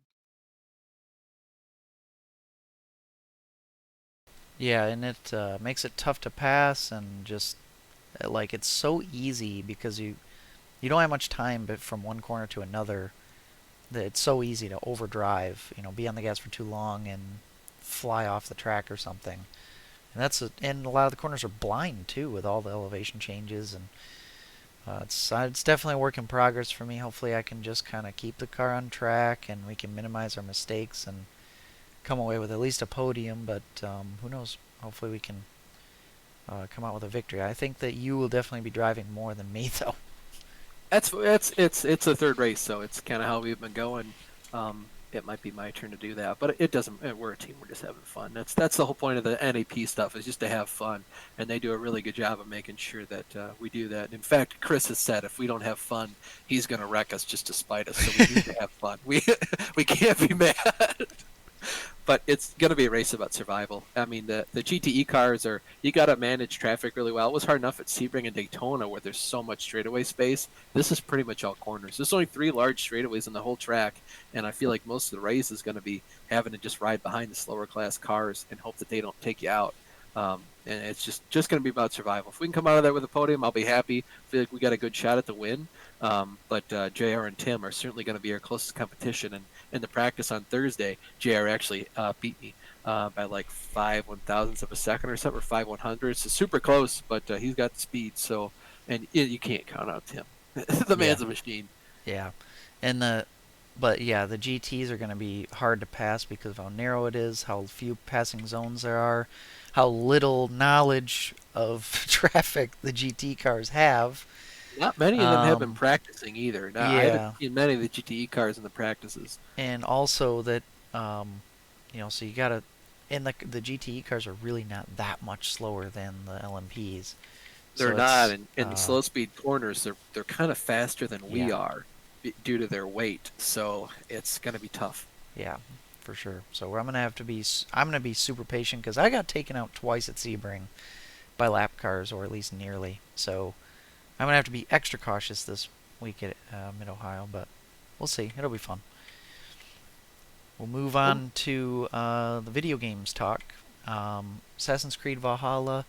I did beat the main like storyline, but there's still like people in the Order of Ancients I still need to take down, quite a few. So that's kind of another separate kind of storyline. And then also some DLC just came out for that, which is something about druids. It's like you basically go to Ireland now, and there's a different cult, like kind of like a cursed kind of cult that you have to shoot or kill down and all this. So I'm not going to get to that until after I beat most of the stuff on the main game, but did finish the story. It was really trippy at the end. There was a lot of weird stuff going on um, with like gods and like mythological kind of stuff and just weird kind of time travel-y stuff. It's hard to keep up with, but it was fun. I've also been playing MLB 21, MLB The Show on Xbox. It's on Xbox this year, and I started a franchise with the Detroit Tigers, who are terrible. And we came out of the gate decent, but we kind of tailed off ever since. So it seems like a pretty realistic simulation because that seems like that's what the Tigers do usually. And we're like third or fourth in our division. We're not 500. My goal is to be 500 by the end of the year. Our pitching's been terrible. Our batting's been meh. And I'm still kind of learning the game too. I play one game and then I'll simulate 5. So then I'll play each game with a different starting pitcher. So I've played like I don't know 4 or 5 games, and I've won 2 of them and lost the others, I believe. And they've always been close games, which kind of stinks because I get put in these batting situations where I need to be clutch and I strike out or something. But it's been a pretty good game. It's cool to be back into the show. I haven't played the show in or even a baseball game in a long, long time. So it's been fun. What have you been up to? I want to ask the Assassin's Creed Valhalla. You said there were like 2 other different storylines you could do. Are those aren't DLC? Because you mentioned DLC being a separate thing. Yeah, so basically, this game's completely open world, so you can kind of do what you want as you please. And from the beginning, you have this story where your character's kind of interacting with these other main characters in the story, and you have all these different regions around the map, and you're supposed to go and become allies with them. Well, so there's like many little kind of mini storylines to go with each of those regions as well. But all along with that, there's also a main quest with like I said before, like with the characters that you're interacting with, like your clan basically, and you can choose to go and ally yourselves with everyone in the different regions before you advance the main story, which is what I did. But you don't have to, so you could advance the main story earlier. Um, and get to those other areas later.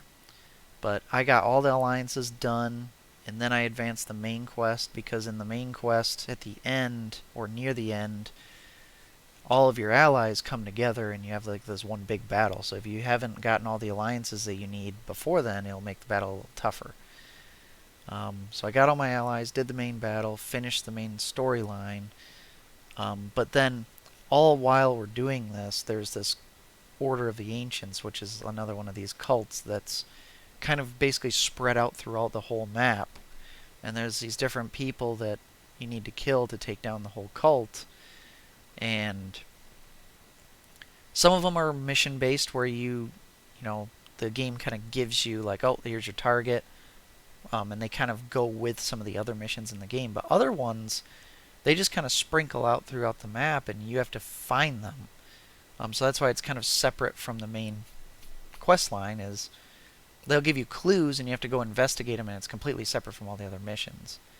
And then the DLC is a completely different map with a whole nother storyline on top of that too. So there's like, I've spent like over 100 hours on the game already, and I haven't even touched DLC, and I haven't finished like most of or part of the main map yet. So there's a ton of content in that game. I see. Yeah, it sounds like you got a long way to go. Yeah, I mean, I'm happy that I finished the main quest line at least. I just need to find the rest of the order to kill and then go to the DLC most likely. Yep. But anyways, to get back to your question, I played some Grand Theft Auto 5 2 weeks ago, and since then I've been playing some Sea of Thieves with my buddies from college. Again, it's one of those games. It's more fun to play, I think, than Rainbow Six Siege, which of course I'm just playing to play games with them, um, and it's fun to just play with those guys. So.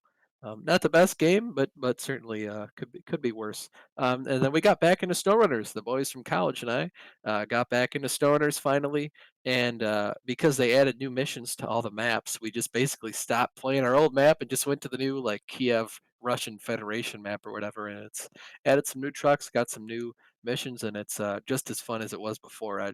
So we got to start playing it. Yeah, I need to get back into it with Justin and you. I know they have mods now on Xbox that you can They get got too. some pretty baller mods. Yeah, There's like a Ram 1500, like the Chuck Norris Ram. You can change the color and jacked up and keep in our country. There's a Mermaid Man and Barnacle Boy. They're invisible boatmobile. That's crazy. didn't know about that one. Yeah, it's pretty funny. My buddy was in it the other day, and you just see him floating around. But yeah, I know that I went and we beat the Michigan maps, we beat the I think it was the Alaska maps, and now we're working on Russia. And there's probably added missions back in those old maps I haven't done Yeah, yet. there But are. yeah, That's all because we were on the same Russian map you were. We just decided to quit because we're like, we'll restart this whole thing over again because of course you start on one part of the map and you go to the other one. So we just decided we'd start on the Russian map. And I think there's a new Wisconsin map as well. So there's two yeah, new maps we have. Um, so yeah, it should be in. I think they're done with the for sure DLC stuff. I think if they come out with more stuff, you'll have to buy it individually. Um, but of course they have mods, so that's infinite playability now. yeah. And I think I'll have to I want to just go and finish like the Russia stuff, like what I was planning on, just in the order that I was going anyways, and then maybe go to the first DLC Russia map and then go from there. But there's a lot of time involved in that. Well, Um, see, in each of them takes so much more oh yeah, time than they used to, and there's especially the Russia map we're on now is like just half the first map is just driving around to different stuff, and then the first mission, one of the first contracts in the first map is like take these logs to like in the entirety through this one map and into the next map, and it's rough. yeah, and that's the thing, like long road trips with like really tough terrain, but that's the part of the It's what challenge of makes it SnowRunner. fun. Yeah, Yeah, it feels like work sometimes, but it's fun. yeah, it does. We'll Um, move on to our rant and yes, review your for this rant. week. Well, it is my rant. It's mostly because I care more about it, Well, and but it's you pit strategy. you are a strategist as well, so you understand it a little bit better. I guess most of it, I can thank the F1, the Codemasters F1 games for this because you can actually go in and play with your tire choice, and when you pit, you can see, the percentage bar of your tire life going down and your lap times going up, and it mostly just in F1, Max Verstappen got undercut by Mercedes twice. Red Bull really got undercut by Mercedes twice, and I understand it's hard and they're put into a corner and you don't know all this stuff for sure, but Mercedes always talks about like, well, we knew the hard compound tire wasn't going to be good. It wouldn't be as fast, but it lasts a long time. But we still didn't use it. And medium compound is really good, and you can only go 25 laps. And after that, the pace just dropped off. And it's like I don't know how Red Bull doesn't know it, or just it's always annoying how the strategists, even especially the ones at Ferrari, they're just awful at life. Um, can just go in and botch it up. I understand it's hard, and it's always easy to be, an armchair coach or strategist. So, but even yesterday in the F1 race, it's like you can't afford to be getting undercut, guys. You need to pit right now. Um, but but again, like I said, it's just I don't know. I wish people would be more cognizant of it. But like I said, 20. It's hindsight's always 2020. It is, but I really do believe though that sometimes like teams like in the IndyCar races, like sometimes teams that aren't really used to being like in a position to get that win, they kind of got to change their mindset of what they're going to call to get that win instead of just getting, oh yeah, we're just trying to get a really good finish. Yeah, we're just racing for points because we're lucky if we can get a top 10. Yeah. But I, yeah, so it certainly is a first time for them. And like I always say, every time I'm in a race and I'm doing something for the first time, 90% of the time I'm going to mess it up. I'm going to fuck something up because I've never done it before. Hindsight's always 2020, and you always learn. You especially learn from your mistakes. So, there's a first time for everything. And as long as you learn, it's all that matters. so we're going to move on to your modeling news, and I have pulled up your latest creation, the Bobby Allison car. Yeah, I was working on this one for quite a while. I was watching some NASCAR Hall of Fame videos, and Bobby Ellison seems like a really cool guy. And I wanted to build a Buick car. And this, of course, was his championship-winning car, the Miller High Life Buick. Had a lot of fun putting it together. Pretty easy paint job, so I was appreciative for that because the decals were just basically the stripes along the car. Um, Did it and come white? Did it actually start white? it started white, yeah. The plastic was white, but of course, you get different mold lines because of the injection molding process, and Hmm. it's really hard to not have those. And of course, you just get a better sheen or shine like it's a real car if I just paint with the Duplicolor and go over it with clear. So it's not a big deal having to do that. But the car went together okay. All the glass was pretty shitty as always. It doesn't match up right. The rear quarter windows were just awful. They were the complete wrong shape, and I was sanding one of them down, and you can see on the left side, it's like the glass is like Oh yeah. there's a corner of it gone because I was just sanding down the straight line. I put it, I was like, ah, fuck. It like wouldn't clear for a while. I just figured if I sanded it down in a straight line, it would work. But no, learned my lesson on that. And of course, Brian will tell you the front windshields on those cars are just awful. I don't know what Oh yeah, dipshit you came can up with tell. that idea, but they always just look shitty. Yeah. Yeah, it's like it's one of those things though where like they look terrible when you notice, like when you tell me to look at that, it looks really bad, but when I'm just kind of looking at it, it looks pretty cool other than that. Yeah. And I was really fortunate how well the chrome bumpers went on. Yeah. They have holes inside the plastic body, so the bumpers have pegs, and they can kind of fit, but they don't really fit. You kind of have to like clearance out, like I used an X-Acto knife to kind of widen the holes, and then they fit. But before that, it was like there's no fucking way these are fitting. Like there's no way they fit. Um, The wheels turned out really nice. yeah, I was surprised how well those turned out. um, but yeah, and of course the car sits really well too. Yeah. But again, that's just you you grind off or sand off the little pegs for the wheels to go onto. You just kind of glue them fuckers on there. It actually, I really messed up the right rear ride height. You can see the first half of the pictures. The car squats weird. I just ended up ripping that wheel off the car and re-glued it. Nice. Yeah, and even the right front is off. I have to put a quarter under it, and it's a little bit too high. But without the quarter, it's really low. So, got to get better at that. I will also open up this other car you did. By the way, Yeah, it was a Mark Martin my 1998 Valvoline car. my dad was is wondering if you know the 9 different makes of cars that Bobby Allison won in Cup. That would be a negatory. Well, let's see. It was Buick. I'm pretty sure Oldsmobile. Pretty sure Chevrolet, Ford. Pontiac, Probably Ford, Chevrolet, Plymouth, Ford, Dodge, Mercury. That's 6. Dodge. AMC is 7, and probably either Dodge or Chrysler, I would assume. Maybe a Plymouth. Ooh, yeah, maybe. So yeah, those are the. I'm Probably not sure 9. about some of those. Yeah. Just name all the ones we can think of, but Right. Toyota. And Anyways, back to the Mark Martin car, 1998, right? I think it's 98. Yeah. I bought it off Mike's Decals for like $10 or something. I didn't realize how much of a toy it was when I bought it. Because my dad bought the Dale Jarrett one off an eBay auction, and that was kind of toyish too. Very beginner. But this was super beginner. And I was like, my goal with this is to make it look as close to like a good model as possible. Make it not look like a toy.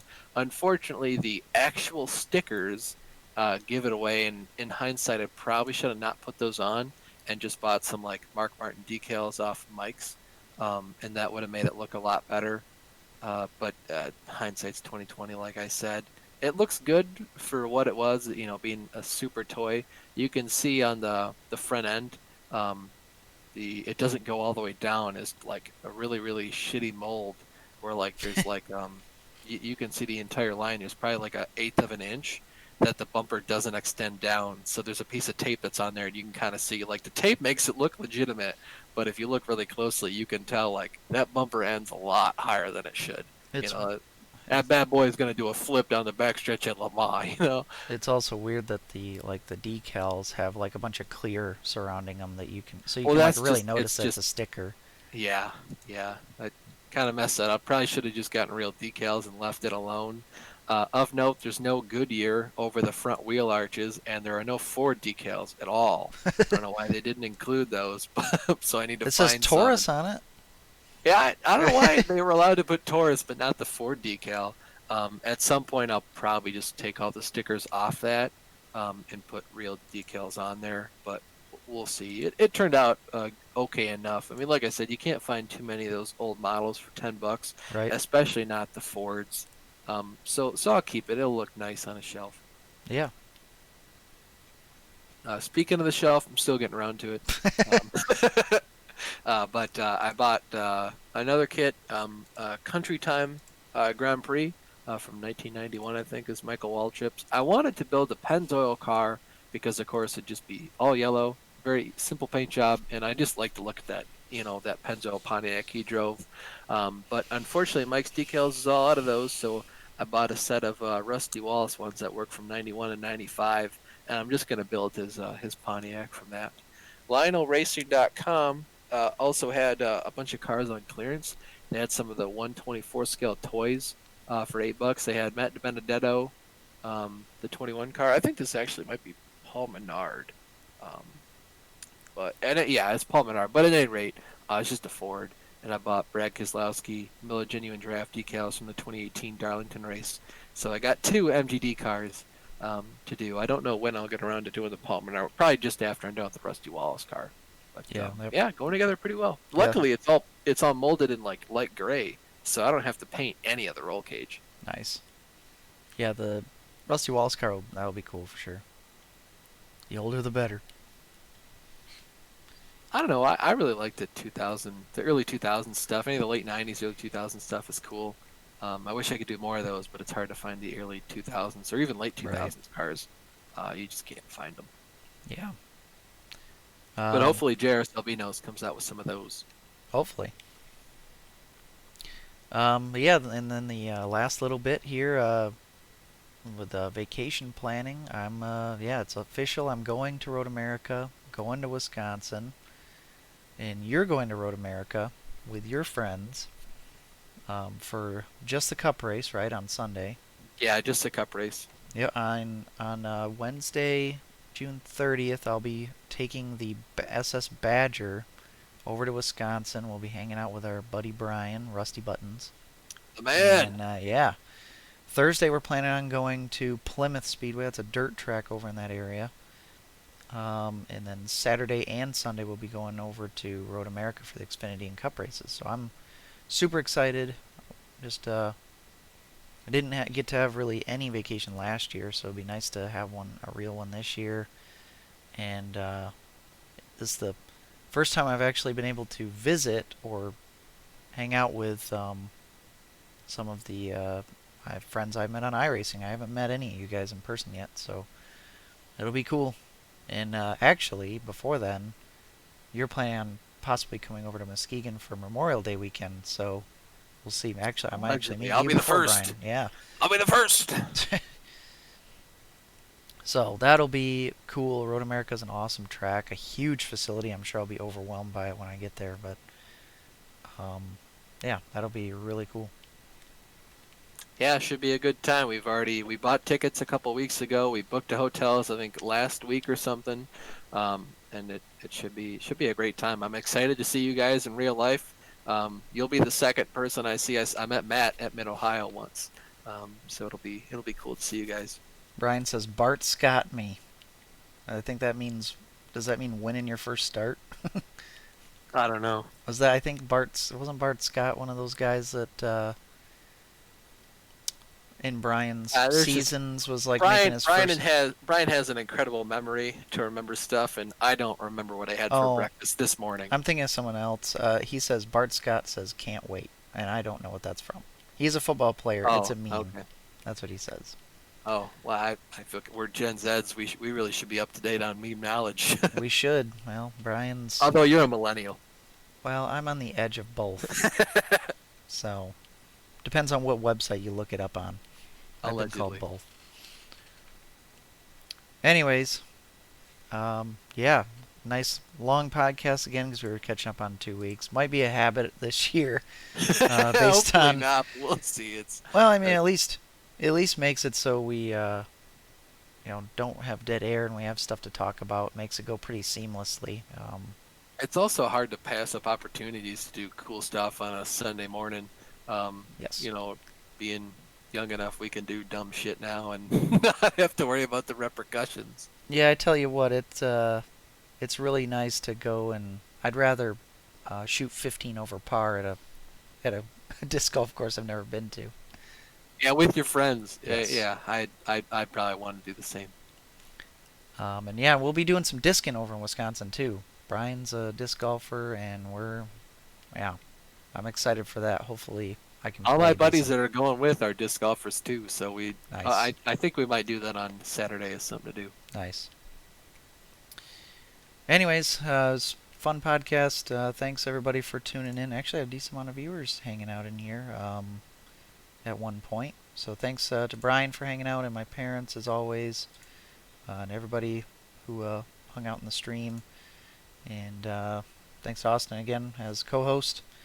I'm Kenny Kibbe, your host, and we'll be back. I will not promise next week, but we may be. Can't wait. If we're not next week, we will be back the week after for sure. So, was that Memorial Day weekend?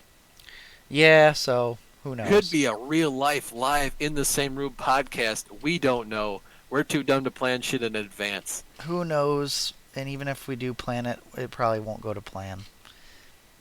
So, but it's fun, and we'll definitely be live again this week for NEP, Road to Pro, NIS. So we got some stuff to do this week.